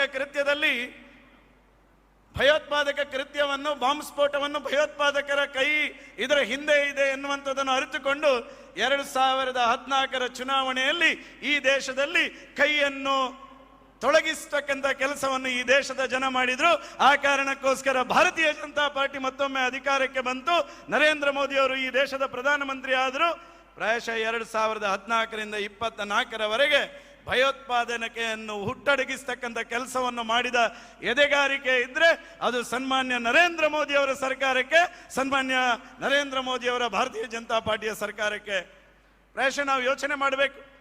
ದೇಶದ ಸುರಕ್ಷತೆಯ ದೃಷ್ಟಿಯಿಂದ ಯುದ್ಧೋಪಕರಣಗಳನ್ನು ನಾವು ತರಬೇಕಾದ್ರೆ ಅನೇಕ ವಿದೇಶದ ರಾಷ್ಟ್ರಗಳಿಗೆ ಅವಲಂಬಿತವಾಗಬೇಕಿತ್ತು. ಅದು ರಷ್ಯಾವನ್ನು ನಾವು ಹೆಚ್ಚು ಅವಲಂಬಿತವಾಗಿ ಯುದ್ಧೋಪಕರಣಗಳನ್ನು, ಯುದ್ಧ ವಿಮಾನಗಳನ್ನು, ಶಸ್ತ್ರಾಸ್ತ್ರಗಳನ್ನು ಖರೀದಿ ಮಾಡ್ತಾ ಇದ್ವಿ. ಇವತ್ತು ನನಗೆ ಹೆಮ್ಮೆ ಇದೆ, ನಮ್ಮ ದೇಶ ತೇಜಸ್ ಎನ್ನುವಂಥ ಯುದ್ಧ ವಿಮಾನವನ್ನು ಜಗತ್ತಿನ ಬೇರೆ ದೇಶಗಳಿಗೆ ಯುದ್ಧ ಉಪಕರಣಗಳನ್ನು ರಫ್ತು ಮಾಡತಕ್ಕಂಥ ಸ್ಥಿತಿಯಲ್ಲಿ ಇವತ್ತು ಒಂದು ದೇಶ ಇದೆ. ಅದು ನರೇಂದ್ರ ಮೋದಿ ಅವರ ನೇತೃತ್ವದ ಭಾರತ ಎನ್ನುವಂಥದ್ದನ್ನು ಹೇಳಲಿಕ್ಕೆ ನನಗೆ ಬಹಳ ಸಂತೋಷ ಇದೆ. ಇವತ್ತು ಅನೇಕ ವ್ಯವಸ್ಥೆಯಲ್ಲಿ ಮೊನ್ನೆ ಒಬ್ಬ ಮಾಜಿ ಯೋಧರು ಹೇಳ್ತಾ ಇದ್ರು, ಈ ದೇಶದ ಗಡಿಯಲ್ಲಿ ಈ ದೇಶವನ್ನು ಕಾಯ್ತಕ್ಕಂಥ ಸೈನಿಕರು ಪಾಕಿಸ್ತಾನದಿಂದ ಒಂದು ಗುಂಡು ಬಂದ್ರೆ ಅದನ್ನು ಹೇಗೆ ನೀವು ಮತ್ತೆ ಎದುರಿಸ್ತೀರಿ ಅಂತ ಕೇಳಿದಾಗ, ಇನ್ನೊಂದು ಗುಂಡು ನಾವು ಪ್ರತ್ಯುತ್ತರವನ್ನು ಕೊಡಬೇಕಾದ್ರೆ ನಾವು ದೆಹಲಿಯ ಆಜ್ಞೆಗೋಸ್ಕರ ಕಾಯಬೇಕಾಗಿತ್ತು. ಆದರೆ ಇವತ್ತು ಹೇಗಿದೆ ಅಂತ ಕೇಳಿದಾಗ 2014ರ ನಂತರ ಈಗ ಹೇಗಿದೆ ಅಂತ ಕೇಳಿದ್ರೆ, ಪಾಕಿಸ್ತಾನದಿಂದ ಒಂದು ಗುಂಡು ಬಂದ್ರೆ ನಾವು ನಿಂತ ಸ್ಥಳದಲ್ಲೇ ನಿರ್ಧಾರವನ್ನು ತೆಗೆದುಕೊಳ್ಳಬಹುದು. ಒಂದು ಗುಂಡಿಗೆ 15 ಗುಂಡು ಪ್ರತ್ಯುತ್ತರ ಕೊಡತಕ್ಕಂಥ ಇವತ್ತು ಅವಕಾಶ ನರೇಂದ್ರ ಮೋದಿ ಅವರ ಸರ್ಕಾರದ ಅವಧಿಯಲ್ಲಿ ನನ್ನ ಸೈನಿಕ ವ್ಯವಸ್ಥೆಗೆ ಸಿಕ್ಕಿದೆ ಎನ್ನುವಂಥದ್ದನ್ನು ಹೇಳಲಿಕ್ಕೂ ನಾನು ಬಹಳ ಸಂತೋಷ ಪಡ್ತೇನೆ. ಈ ರೀತಿಯಲ್ಲಿ ನಿಶ್ಚಿಂತೆಯಲ್ಲಿ ದೇಶದಲ್ಲಿ ನಾವು ಜೀವನ ಮಾಡತಕ್ಕಂಥ ನಿಟ್ಟಿನ ಒಂದು ಅವಕಾಶವನ್ನು ಕಲ್ಪಿಸಿದ್ರೆ ಸನ್ಮಾನ್ಯ ನರೇಂದ್ರ ಮೋದಿ ಅವರ ಸರ್ಕಾರ. ಇವತ್ತು ನನಗೆ ಬಹಳ ಸಂತೋಷ ಇದೆ. ಭಾರತೀಯ ಜನತಾ ಪಾರ್ಟಿ ಯಾಕೆ ಬೇಕು ಅಂತ ಹೇಳಿದ್ರೆ, ಒಂದು ಬಲಾಢ್ಯವಾಗಿರ್ತಕ್ಕಂಥ ಆರ್ಥಿಕ ಶಕ್ತಿಯನ್ನು ಹೊಂದಕ್ಕಂಥ ದೇಶ ಯಾವುದಾಗಬೇಕು ಅಂತ ಹೇಳಿದ್ರೆ ಅದು ಭಾರತ ಆಗಬೇಕು ಅಂತ ಹೇಳುವಂಥದ್ದು. ಒಂದು ಕಾಲದಲ್ಲಿ ನಮ್ಮ ದೇಶವನ್ನು ಆಳಿರ್ತಕ್ಕಂಥ ಬ್ರಿಟನ್ ಆರ್ಥಿಕ ವ್ಯವಸ್ಥೆಯಲ್ಲಿ 4ನೇ ಸ್ಥಾನದಲ್ಲಿತ್ತು. ಈ ದೇಶ ನರೇಂದ್ರ ಮೋದಿ ಅವರ ಆಡಳಿತ ಬಂದ ನಂತರ ನಮ್ಮ ದೇಶವನ್ನು ಆಳಿರ್ತಕ್ಕಂಥ ಬ್ರಿಟನ್ ಅನ್ನು ಹಿಂದಿಕ್ಕಿ ಇವತ್ತು ಆರ್ಥಿಕತೆಯಲ್ಲಿ 3ನೇ ದೊಡ್ಡ ರಾಷ್ಟ್ರ ಆಗಿದೆ ಅಂತ ಹೇಳಿದ್ರೆ ಅದಕ್ಕೆ ಕಾರಣ ಸನ್ಮಾನ್ಯ ನರೇಂದ್ರ ಮೋದಿ ಅವರು. ಇವತ್ತು ಅಮೆರಿಕ ಇರ್ಬೋದು, ಯುರೋಪ್ ಇರ್ಬೋದು, ಈ ಎಲ್ಲ ದೇಶಗಳಲ್ಲಿ ರಿಸೆಷನ್ಸ್ ಇದೆ, ಹಿಂಜರಿತಾ ಇದೆ. ಆ ಎಲ್ಲ ದೇಶಗಳಲ್ಲಿರ್ತಕ್ಕಂಥ ದೊಡ್ಡ ಕಂಪನಿಗಳು ನಾವೆಲ್ಲ ಕೆಲಸ ಮಾಡ್ತಾ ಇದ್ದೇವೆ. ಗೂಗಲ್ ಇರ್ಬೋದು, ಅಮೆಝಾನ್ ಇರ್ಬೋದು, ಮೈಕ್ರೋಸಾಫ್ಟ್ ಇರ್ಬೋದು, ಮೆಟಾ ಇರ್ಬೋದು, ಈ ರೀತಿ ಅನೇಕ ಸಂಸ್ಥೆಗಳಲ್ಲಿ ಲಕ್ಷಾಂತರ ಜನ ರಿಸೆಷನ್ ಕಾರಣಕ್ಕೋಸ್ಕರ ಉದ್ಯೋಗವನ್ನು ಕಳ್ಕೊಂಡಿದ್ದಾರೆ. ಆದರೆ ಇವತ್ತು ಭಾರತದ ಯುವಕರಿಗೆ ಹೆಮ್ಮೆ ಏನು ಅಂತ ಹೇಳಿದರೆ, ಜಾಗತಿಕ ರಿಸೆಷನ್ ಅನ್ನು ಭಾರತ ಬಲಶಾಲಿಯಾಗಿ ಎದುರಿಸಿದೆ. ಯಾಕಂತ ಹೇಳಿದರೆ ಈ ದೇಶದ ಆರ್ಥಿಕ ನೀತಿಯಿಂದಾಗಿ ಈ ದೇಶದಲ್ಲಿ ಯಾವುದೇ ಯುವಕರಿಗೆ ಉದ್ಯೋಗವನ್ನು ಕಳ್ಕೊಳ್ಳತಕ್ಕಂಥ ಭಯವನ್ನು ಸೃಷ್ಟಿ ಮಾಡದೆ ಲಕ್ಷಾಂತರ ಉದ್ಯೋಗವನ್ನು ಸೃಷ್ಟಿ ಮಾಡಿರ್ತಕ್ಕಂಥ ಜಗತ್ತಿನ ಒಂದೇ ಒಂದು ರಾಷ್ಟ್ರ ಯಾವುದು ಕೇಳಿದ್ರೆ ಅದು ನಮ್ಮ ಹೆಮ್ಮೆಯ ಭಾರತ, ನರೇಂದ್ರ ಮೋದಿ ಅವರ ಆಡಳಿತದ ಕಾರಣಕ್ಕೋಸ್ಕರ. ಇವತ್ತು ಸ್ಟಾರ್ಟ್ಅಪ್ ಕಂಪನಿಗಳ ಮೂಲಕ ನಾನೊಂದು ಅಂಕಿಅಂಶವನ್ನು ಕೊಡಲಿಕ್ಕೆ ಇಷ್ಟಪಡ್ತೇನೆ. 1,12,718 ಇವತ್ತು ಸ್ಟಾರ್ಟ್ಅಪ್ಗಳು ಇವತ್ತು 2014ರಿಂದ 24ರ ಒಳಗೆ ಜಗತ್ತಿನ ಯಾವುದಾದ್ರೂ ಒಂದು ದೇಶದಲ್ಲಿ ಸ್ಟಾರ್ಟ್ಅಪ್ಗಳು ವೃದ್ಧಿಯಾಗಿದೆ ಅಂತ ಹೇಳಿದ್ರೆ ನಾನು ಹೆಮ್ಮೆಯಿಂದ ಎದೆ ತಟ್ಟಿ ಹೇಳ್ತೇನೆ, ಅದು ನಮ್ಮ ಪ್ರೀತಿಯ ಭಾರತದಲ್ಲಿ ನರೇಂದ್ರ ಮೋದಿ ಅವರ ಆಡಳಿತದಿಂದಾಗಿ. ಈ ಸ್ಟಾರ್ಟ್ಅಪ್ಗಳು ಬಂದ ಕಾರಣಕ್ಕೋಸ್ಕರ ಇವತ್ತು ಬೆಂಗಳೂರಿನಲ್ಲಿ ಅನೇಕ ಉದ್ಯೋಗಗಳು ಸೃಷ್ಟಿಯಾಗಿದೆ. ಮಾತ್ರ ಅಲ್ಲ, ಗ್ರಾಮೀಣ ಪ್ರದೇಶದಲ್ಲಿ ನರೇಂದ್ರ ಮೋದಿ ಅವರು ಕೊಟ್ಟಿರ್ತಕ್ಕಂಥ ಮುದ್ರಾ ಯೋಜನೆಯಿಂದ, ಗ್ರಾಮೀಣ ಪ್ರದೇಶದಲ್ಲಿ ನರೇಂದ್ರ ಮೋದಿ ಅವರು ಕೊಟ್ಟಿರ್ತಕ್ಕಂಥ PY ಪ್ರಧಾನಮಂತ್ರಿ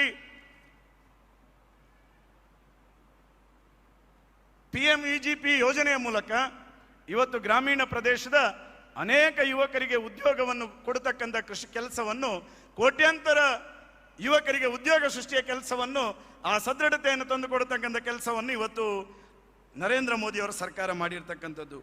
ಪ್ರಾಯಶಃ ನಾನು ಮೂಲಭೂತ ಸೌಕರ್ಯದ ಬಗ್ಗೆ ಹೇಳಬೇಕಾಗ್ತದೆ. ನಮ್ಮೆಲ್ಲ MLAಗಳಿಗೆ, ಜನಪ್ರತಿನಿಧಿಗಳಿಗೆ ಬಹಳ ಸವಾಲು ಯಾವುದು ಕೇಳಿದರೆ ಮೂಲಭೂತ ಸೌಕರ್ಯ.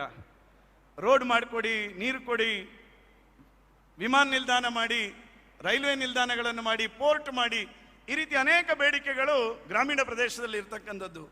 ನನಗೆ ಇವತ್ತು ಹೆಮ್ಮೆ ಇದೆ, 2014ರಿಂದ 2024ರವರೆಗೆ ರಾಷ್ಟ್ರೀಯ ಹೆದ್ದಾರಿಗಳ ನಿರ್ಮಾಣದ ಪರ್ಸೆಂಟೇಜ್ ಎಷ್ಟು ಅಂತ ಕೇಳಿದ್ರೆ 793% ವೃದ್ಧಿಯನ್ನು ಕಂಡಿರ್ತಕ್ಕಂಥ ಕೆಲಸವನ್ನು, ರಾಷ್ಟ್ರೀಯ ಹೆದ್ದಾರಿ ನಿರ್ಮಾಣದ ಕೆಲಸ. ಒಂದು ನೆನ್ಪಿಟ್ಕೊಳ್ಳಿ, ನಮ್ಮೆಲ್ಲ ಸ್ನೇಹಿತರಿಗೆ ಹೇಳಬೇಕು, 54,858 ಕಿಲೋಮೀಟರ್ಗಳನ್ನು ಕಳೆದ 2014ರಿಂದ 24ರ ಅವಧಿಯಲ್ಲಿ ರಾಷ್ಟ್ರೀಯ ಹೆದ್ದಾರಿಗಳ ನಿರ್ಮಾಣದ ಕೆಲಸವನ್ನು ಮಾಡಿರ್ತಕ್ಕಂಥದ್ದು ನರೇಂದ್ರ ಮೋದಿ ಅವರ ಸರ್ಕಾರ. ಪ್ರತಿ ದಿನಕ್ಕೆ 28.3 ಕಿಲೋಮೀಟರ್ಗಳ ರಾಷ್ಟ್ರೀಯ ಹೆದ್ದಾರಿಯ ನಿರ್ಮಾಣದ ಕೆಲಸವನ್ನು ಸನ್ಮಾನ್ಯ ನರೇಂದ್ರ ಮೋದಿ ಅವರ ಸರ್ಕಾರ ಇವತ್ತು ಮಾಡಿರ್ತಕ್ಕಂಥದ್ದು. ಗ್ರಾಮೀಣ ರಸ್ತೆಗಳು, ಪ್ರಧಾನಮಂತ್ರಿ ಗ್ರಾಮ ಸಡಕ್ ಯೋಜನೆಯ ಮೂಲಕ ಮಾಡಿರ್ತಕ್ಕಂಥ ರಸ್ತೆಗಳು ಎಷ್ಟು ಅಂತ ಕೇಳಿದ್ರೆ 3,61,000 ಕಿಲೋಮೀಟರ್ಗಳು ಗ್ರಾಮೀಣ ರಸ್ತೆಯನ್ನು ನಿರ್ಮಾಣ ಮಾಡತಕ್ಕಂಥ ಕೆಲಸವನ್ನು ಒಂದು ಕೇಂದ್ರ ಸರ್ಕಾರ ಮಾಡಿದೆ ಅಂತ ಹೇಳಿದ್ರೆ ನೀವೆಲ್ಲರೂ ಚಪ್ಪಾಳೆ ತಟ್ಟಿ ನರೇಂದ್ರ ಮೋದಿ ಅವರಿಗೆ ಅಭಿನಂದಿಸಬೇಕು. ಯಾಕಂತ ಹೇಳಿದ್ರೆ ನಮ್ಮ ಊರಿನ ಹಳ್ಳಿಯ ರಸ್ತೆಯನ್ನು ನಿರ್ಮಾಣ ಮಾಡತಕ್ಕಂಥ ಕೆಲಸವನ್ನು ಒಂದು ಕೇಂದ್ರ ಸರ್ಕಾರ ಮಾಡಿದೆ ಅಂತ ಹೇಳಿದ್ರೆ ಅದು ನರೇಂದ್ರ ಮೋದಿ ಅವರ ಸರ್ಕಾರ. ಇವತ್ತು ಮೆಟ್ರೋ 2014ರ ಮೊದಲು ಸುಮಾರು 5 ಸಿಟಿಗಳಲ್ಲಿ ಮೆಟ್ರೋ ಇತ್ತು. ಇವತ್ತು ನರೇಂದ್ರ ಮೋದಿ ಅವರ ಆಡಳಿತದಲ್ಲಿ 20 ಸಿಟಿಗಳಲ್ಲಿ ಮೆಟ್ರೋ ಯೋಜನೆಯನ್ನು ಅನುಷ್ಠಾನ ಮಾಡಿರ್ತಕ್ಕಂಥ ಹೆಮ್ಮೆ ಸನ್ಮಾನ್ಯ ನರೇಂದ್ರ ಮೋದಿ ಅವರಿಗೆ.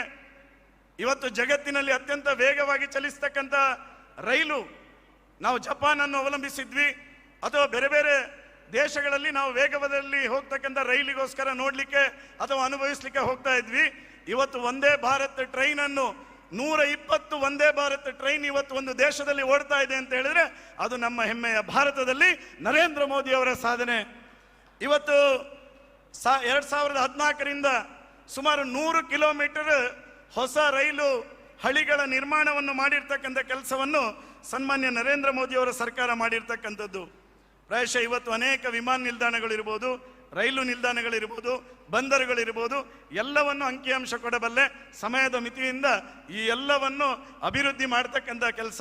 ಅದರಲ್ಲೂ ಹೆಮ್ಮೆಯಿಂದ ಹೇಳ್ತೇನೆ ನಾನು, ಬೆಂಗಳೂರಿನಲ್ಲಿ ಏರ್ಪೋರ್ಟ್ನಲ್ಲಿ ಬಂದಿಳಿದಿರ್ತಕ್ಕಂಥ ವಿದೇಶಿಗರು ದಿಗ್ಭ್ರಾಂತರಾಗ್ತಾರೆ. ಯಾಕೆ ಅಂತ ಹೇಳಿದ್ರೆ ಇವತ್ತು ಜಗತ್ತಿನ ಯಾವ ದೇಶದಲ್ಲೂ ಬೆಂಗಳೂರು ಆ ಏರ್ಪೋರ್ಟಿನಂತಹ ಒಂದು ಆರ್ಕಿಟೆಕ್ಟ್ ಡಿಸೈನ್ ಹೊಂದಿರತಕ್ಕಂಥ ಏರ್ಪೋರ್ಟ್ ಜಗತ್ತಿನಲ್ಲಿ ಒಂದು ಇಲ್ಲ.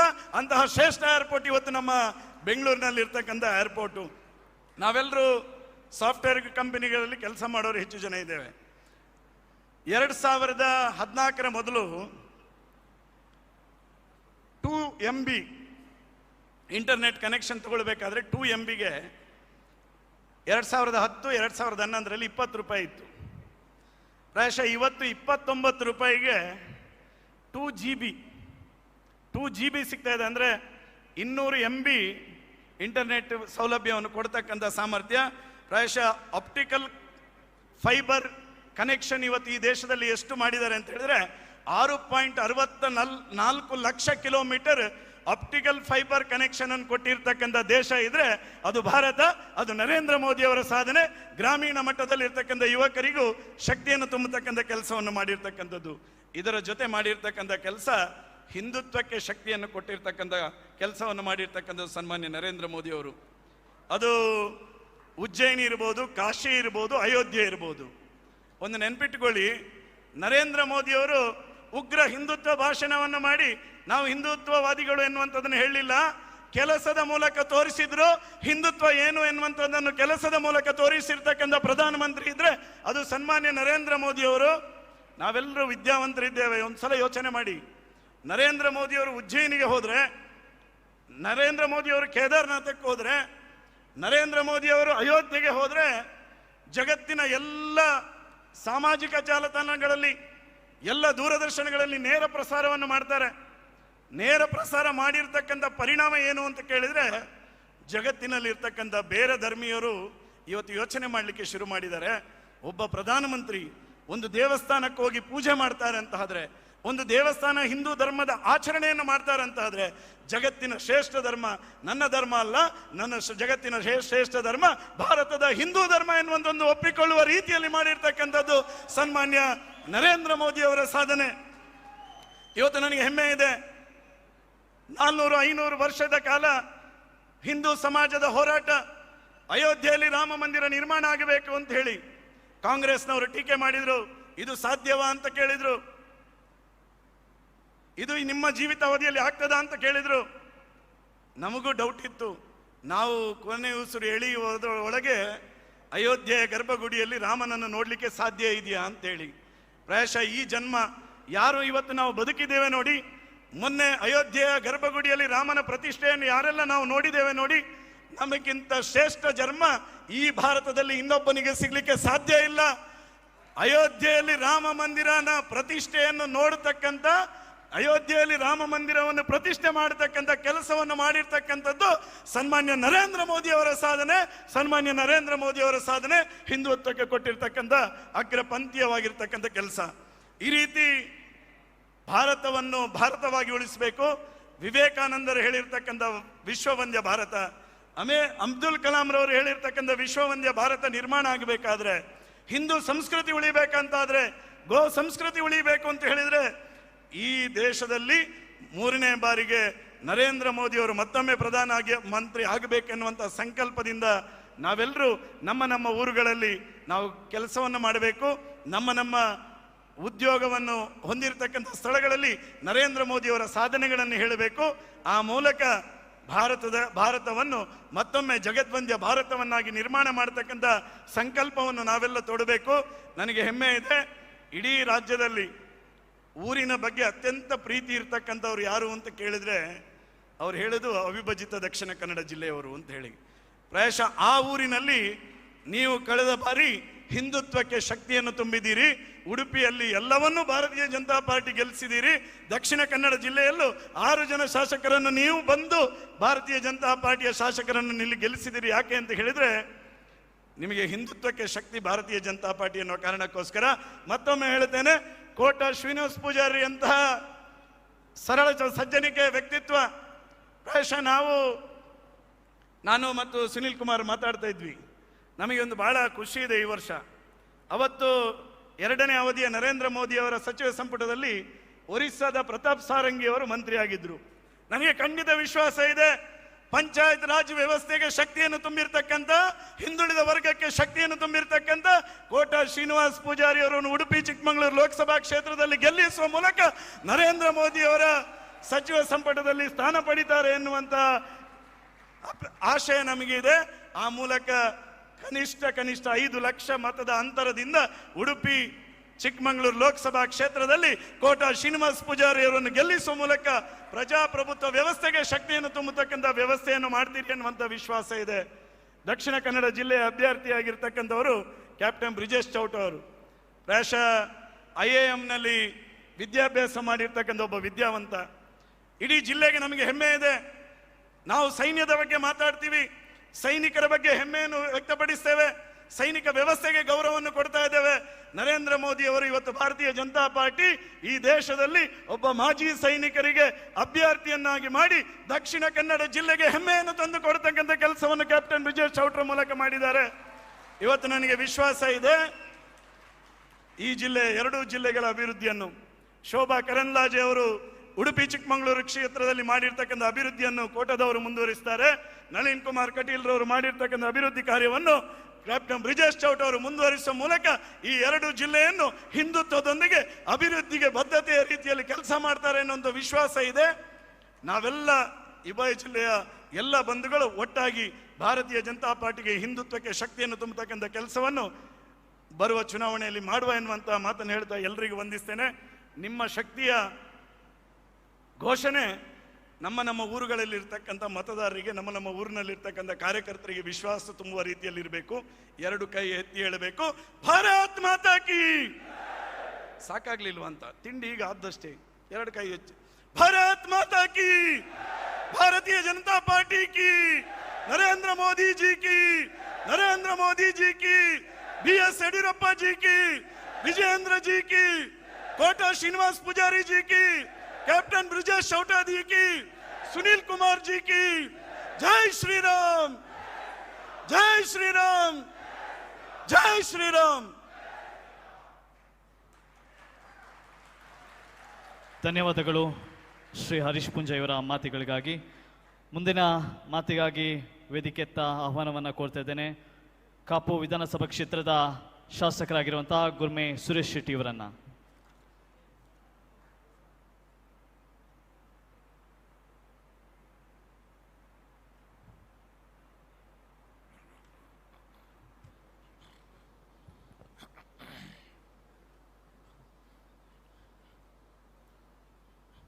ವೇದಿಕೆ ಮೇಲಿರ್ತಕ್ಕಂಥ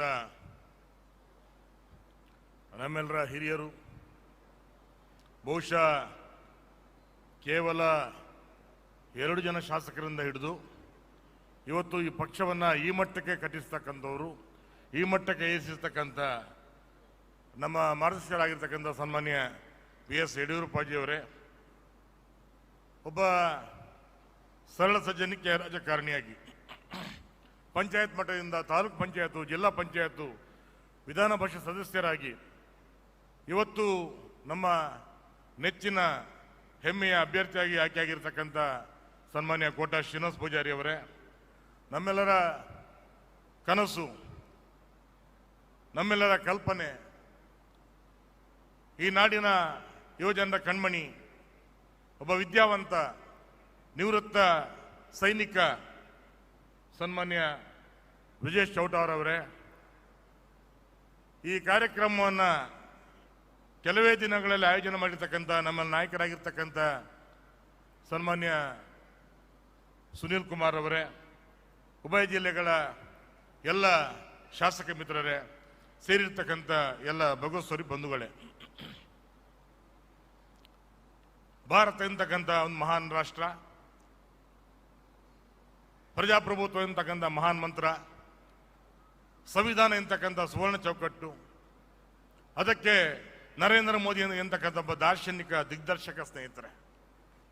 ಕವಿ ಒಂದು ಕಡೆ ಹೇಳ್ತಾನೆ, ಆಳ ಬಲ್ಲೆವು ಬಾಳ ಬಲ್ಲೆವು ಸೋಲ ನೊಲ್ಲೆವು ಒಲ್ಲೆವು ವಿಶ್ವವೆಲ್ಲವೂ ಮುನಿದು ನಿಂತರು ನಾಡ ನುಡಿಸಲು ಬಲ್ಲೆವು ಎಂತಕ್ಕಂಥ ರಣೋತ್ಸಾಹ ಬರಿದವಂತ ಕಾರ್ಯಕರ್ತರ ಪಡೆ ಒಂದು ಕಡೆ ಆದರೆ, ಭಯೋತ್ಪಾದಕರಿಂದ, ನಕ್ಸಲರಿಂದ, ಹಾಗೆ ಭ್ರಷ್ಟರಿಂದ ಈ ನಾಡನ್ನು ರಕ್ಷಣೆ ಮಾಡ್ತೇನೆ ಅಂತಕ್ಕಂಥ ಮಾತನ್ನು ಹೇಳ್ತಾ ಏಕಾಂಗಿಯಾಗಿ ದಶದಿಕ್ಕುಗಳಿಗೆ ತೆರೆದುಕೊಳ್ತಾ ಶತದಂತಿ ವೀಣೆಯಾಗಿ ಉಳಿದಂಥ ನರೇಂದ್ರ ಮೋದಿಯವರ ನಾಯಕತ್ವದ ಅಡಿಯಲ್ಲಿ ಇವತ್ತು ನಾವೆಲ್ಲ ಒಂದು ಕಡೆ ಸೇರಿದ್ವಿ ಸ್ನೇಹಿತರೆ.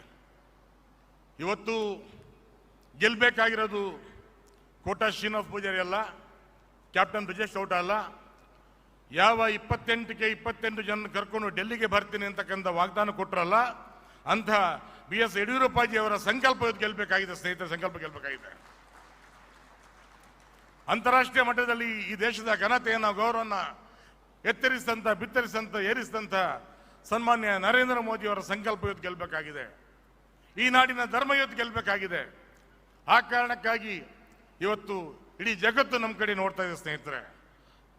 ನಾವು ಒಂದು ಕಾಲಘಟ್ಟದಲ್ಲಿ ಪ್ರತಿಜ್ಞೆಯನ್ನು ಮಾಡಿದ್ದೀವಿ, 530 ವರ್ಷಗಳಿಂದ ಮಂದಿರವಲ್ಲೇ ಕಟ್ಟುವೆವು ಶ್ರೀರಾಮನ ಪಾದದ ಮೇಲಾಣೆ ಅಂತಕ್ಕಂಥ ಪ್ರತಿಜ್ಞೆಯನ್ನು ಮಾಡಿದ್ದೀವಿ. ಮೊನ್ನೆ ನಾವು ಸುನೀಲ್ ಕುಮಾರ್ ಎಲ್ಲ ನಾಯಕರು ಅಲ್ಲಿಗೆ ಹೋಗಿ ಬಂದಿದ್ದೀವಿ ಕೂಡ. ಅಯೋಧ್ಯೆಯಲ್ಲಿ ರಾಮನ ಮಂದಿರ ಆಗಿದೆ, ಮುಂದೆ ಆಗ್ಬೇಕಾಗ್ತಂತ ವಿಚಾರ. ಇವತ್ತು ರಾಮರಾಜ್ಯ ಆಗ್ಬೇಕಲ್ಲ. ಚಂದನ್ ಹೈ ಇಸ್ ದೇಶ ಕಿ ಮಟ್ಟಿ, ತಪೋಭೂಮಿ ಹರ್ ಗ್ರಾಮ ಹೈ, ಹರ್ ಬಾಲಾ ದೇವಿ ಕಿ ಪ್ರತಿಮಾ, ಬಚ್ಚಾ ಬಚ್ಚಾ ರಾಮ ಹೇ ಅಂತಕ್ಕಂಥ ಮಾತನ್ನು ಆಡ್ತಾ ಇವತ್ತು ಆ ರಾಮರಾಜ್ಯ ಕಟ್ಟಲಿಕ್ಕೆ ಹೊರಟಿರ್ತಕ್ಕಂಥ ಈ ದೇಶದ ಪ್ರಧಾನಿ. ಹಾಗಾಗಿ ಇವತ್ತು ಇಬ್ಬರು ಅಭ್ಯರ್ಥಿಗಳನ್ನ ಆಯ್ಕೆ ಮಾಡಿರ್ತಕ್ಕಂಥ ರೀತಿಯನ್ನು ನೋಡಿ. ಇವತ್ತು ಒಬ್ಬ ಮೊನ್ನೆ ಯಾವುದೇ ಸಂಕೋಚ ಇಲ್ಲದಾಗೆ ಕೋಟಾ ಶ್ರೀನಿವಾಸ ಪೂಜಾರಿ ಹೇಳ್ತಾ ಇದ್ರು, ನಾನು ನಮ್ಮ ತಂದೆ ತಾಯಿ ಕೂಲಿ ಮಾಡ್ತಿದ್ರು, ಕೂಲಿ ಕಾರ್ಮಿಕನ ಮಗ. ಯಾವ ದೇಶದಲ್ಲಿ ಚಾ ಮಾರುವಂತ ಒಬ್ಬ ವ್ಯಕ್ತಿ ಇವತ್ತು ದೇಶದ ಪ್ರಧಾನಿ ಆಗ್ತಾರೋ, ಯಾವ ಪಕ್ಷ ಪೇಪರ್ ಮಾರ್ತಕ್ಕಂಥ ಅಬ್ದುಲ್ ಕಲಾಂ ಅಂತ ಕರೆದು ಈ ದೇಶದ ರಾಷ್ಟ್ರಾಧ್ಯಕ್ಷರನ್ನು ಮಾಡ್ತಾರೋ, ಬಹುಶಃ ಈ ಪಕ್ಷದಲ್ಲಿ ಮಾತ್ರ ಈ ರೀತಿಯ ಕ್ಯಾಪ್ಟನ್ ಬ್ರಿಜೇಶ್ ಚೌಟ ಅಂತವ್ರನ್ನ ಹೆಕ್ಕಿ ತರ್ತಾರೆ, ಕೋಟಾ ಶ್ರೀನಿವಾಸ ಪೂಜಾರಿ ಅಂತವ್ರನ್ನ ಕರೆದು ಅವಕಾಶ ಕೊಡ್ತಾರೆ. ಸ್ನೇಹಿತರೆ, ನೀವು ತುಂಬಾ ಜನ ಇಲ್ಲಿದ್ದೀರಿ. ಯಾಕೆ ನಮಗೆ ಈ ನಿಮ್ಮ ಪ್ರತಿ ಒಬ್ಬೊಬ್ಬರ ಇಲ್ಲಿ ಇರುವಿಕೆ ಮುಖ್ಯ ಅಂತ ಹೇಳಿದ್ರೆ, ಬದುಕನ್ನು ಹೊರಟ ಕಾಲಲ್ಲಿ ಉಂಡ ಮಣ್ಣಿನ ಸೆಳೆತದೊಂದಿಗೆ, ಮನಸ್ಸಿನಲ್ಲಿ ಹರಿಯುವ ನದಿ ಹುಮ್ಮಸ್ಸಿನೊಂದಿಗೆ ಪರವರನ್ನು ಸೇರಿದ್ದೀರಿ. ನೀವು ಜನ್ಮಭೂಮಿಯನ್ನು ಬಿಟ್ಟು ಕರ್ಮಭೂಮಿಯನ್ನು ಕಟ್ಟಿಕೊಂಡ್ರು ಕೂಡ ನಮ್ಮೂರಿನ ದೇವಸ್ಥಾನಗಳು, ದೈವಸ್ಥಾನಗಳು, ಮೂಲಸ್ಥಾನಗಳು, ನಾಗಸ್ಥಾನಗಳು ಇದೆಲ್ಲವನ್ನು ಕೂಡ ಇವತ್ತೇನಾದರೂ ಅದಕ್ಕೆ ಮೂರ್ತ ರೂಪವನ್ನು ಕೊಟ್ಟಂತ ಜನ ಇದ್ರೆ ಅದು ನೀವು ಬಂಧುಗಳೇ. ಈ ಕರಾವಳಿ ಜನ, ಧರ್ಮವನ್ನು ಎತ್ತಿ ಹಿಡಿದಂಥ ಜನ ನೀವು. ಆ ಕಾರಣಕ್ಕೋಸ್ಕರ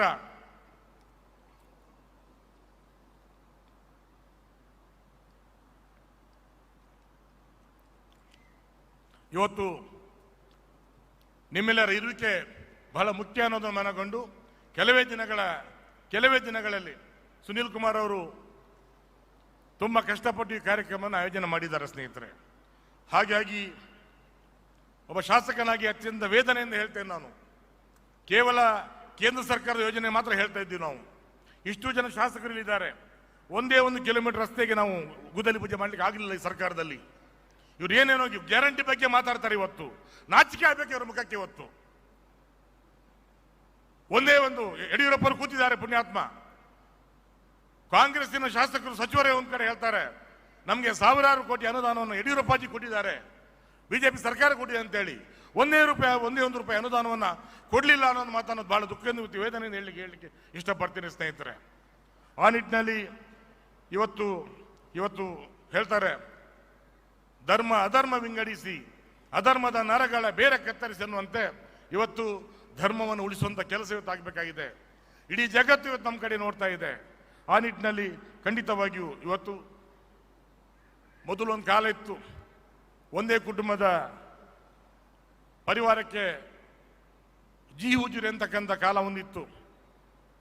ಆದರೆ ಇವತ್ತು ಹಾಗಲ್ಲ. ಜನಸಾಮಾನ್ಯನ ಕುರಿತು ಸಮರ್ಥರನ್ನು ಕರೆದು ಇವತ್ತು ನಮ್ಮ ಪ್ರತಿನಿಧಿಗಳನ್ನ ಆಯ್ಕೆ ಮಾಡ್ತಕ್ಕಂಥ ವ್ಯವಸ್ಥೆಯನ್ನು ಈ ಪಕ್ಷ ನಮಗೆ ಒದಗಿಸಿಕೊಟ್ಟಿದೆ ಸ್ನೇಹಿತರೆ. ಆ ನಿಟ್ಟಿನಲ್ಲಿ ಹೇಳ್ತಾರೆ, ಖಂಡಿತವಾಗಿ ಜಾಸ್ತಿ ಮಾತಾಡೋ ಹೊತ್ತಲ್ಲ, ಹಿರಿಯರು ಮಾತಾಡಲಿಕ್ಕಿದ್ದಾರೆ. ಹೇಳ್ತಾರೆ, ನಿಮ್ಮ ಒಂದೊಂದು ಕರೆ ಖಂಡಿತವಾಗಿಯೂ ಹೇಗೆ ನಮಗೆ ಇಲ್ಲಿಂದ 16 ಬಸ್ ಜನ ನನ್ನ ಕಾಪು ಕ್ಷೇತ್ರಕ್ಕೆ ನೀವು ಆವಾಗ ಬಂದಿದ್ದೀರಿ, ನೀವೆಲ್ಲ ಸೇರಿಸಿ ನನ್ನನ್ನು ಗೆಲ್ಲಿಸಿದ್ದೀರಿ. ಹಾಗಾಗಿ ನಿಮ್ಮ ಒಂದೊಂದು ಕರೆ ಕೂಡ ಬಹಳ ಮುಖ್ಯ ಅಂತ ಹೇಳ್ತಾರೆ. ಮೈ ಮರಿವಿನ ಕ್ಷಣ ಘೋರ ಭೀಕರ ರಾಷ್ಟ್ರ ವಿನಾಶಕ್ಕೆ ದಾರಿ ಅಂತಕ್ಕಂಥ ಮಾತನ್ನು ನಾವೆಲ್ಲ ಕೇಳಿದ್ದೀವಿ. ಆ ನಿಟ್ಟಿನಲ್ಲಿ ಮತ್ತೊಮ್ಮೆ ಎಲ್ಲರೂ ಕೂಡ ಇವತ್ತು ಮತ್ತೊಮ್ಮೆ ಬೋಲೋ ಭಾರತ್ ಮಾತಾ ಕಿ ಸಾಲ್ದು. ಯಾವ ನಮ್ಮ ಶಕ್ತಿಪೀಠ ಪ್ರಜಾಪ್ರಭುತ್ವ ದೇಗುಲ ಅಂತೇಳಿ ನಾವು ಕರಿತೀವೋ ಅಲ್ಲಿ ಪಾಕಿಸ್ತಾನಕ್ಕೆ ಜೈಕಾರ ಹಾಕ್ತಾರೋ, 6.5 ಲಕ್ಷ ಜನ ಬೋಲೋ ಭಾರತ್ ಮಾತಾಕಿ ಅಂತ ಮಾತನ್ನು ಹೇಳ್ತಾ ಈ ದೇಶಕ್ಕೆ ರಕ್ತ ತರ್ಪಣ ಮಾಡಿದ್ದಾರೋ, ಆತ್ಮಾರ್ಪಣೆ ಮಾಡಿದ್ದಾರೋ ಅವರಿಗೆ ಕೂಡ ಸವಾಲಾಗುವಂತೆ 100 ಪಟ್ಟಲ್ಲ 1000 ಪಟ್ಟು ಜೋರಾಗಿ ಬೋಲೋ ಭಾರತ್ ಮಾತಾಕಿ, ಬೋಲೋ ಭಾರತ್ ಮಾತಾಕಿ, ಒಂದೇ ಜೈ ಶ್ರೀರಾಮ್, ನರೇಂದ್ರ ಮೋದಿ ಕಿ, BS ಯಡಿಯೂರಪ್ಪ की, ಕೋಟಾ ಶ್ರೀನಿವಾಸ್ ಪೂಜಾರಿ की, ಬ್ರಜೇಶ್ ಚೌಟಾ की. ನಮಸ್ಕಾರ. ಧನ್ಯವಾದಗಳು ನಿಮ್ಮ ಮಾತಿಗಾಗಿ. ಸ್ನೇಹಿತರೆ, ದಕ್ಷಿಣ ಕನ್ನಡದಲ್ಲಿ ಈಗಿರುವಂತಹ ಮಾತು ಅಂದರೆ ಕ್ಯಾಪ್ಟನ್ ಫಾರ್ DK ಅಂತ. ಅಂದರೆ ದಕ್ಷಿಣ ಕನ್ನಡ ಜಿಲ್ಲೆಗೆ ಬೇಕಾಗಿರೋದು ಕ್ಯಾಪ್ಟನ್ ಅಂತ ಹೇಳಿ. ಹಾಗಾಗಿ ಮಾಜಿ ಸೈನಿಕ ಈಗ ಲೋಕಸಭೆಯ ಚುಕ್ಕಾಣಿಯನ್ನು ಹಿಡಿದು ಈಗ ಲೋಕಸಭೆಗೆ ಹೋಗಲು ದಾಪುಗಾಲನ್ನು ಇಡ್ತಾ ಇದ್ದಾರೆ. ಅವರ ಮಾತಿಗಾಗಿ ಈ ವೇದಿಕೆ ಕಾಯ್ತಾ ಇದೆ. ಅವರ ಮಾತಿಗಾಗಿ ಅವರನ್ನು ವೇದಿಕೆಗೆ ಆಹ್ವಾನವನ್ನು ಕೋರ್ತಾ ಇದ್ದೇನೆ.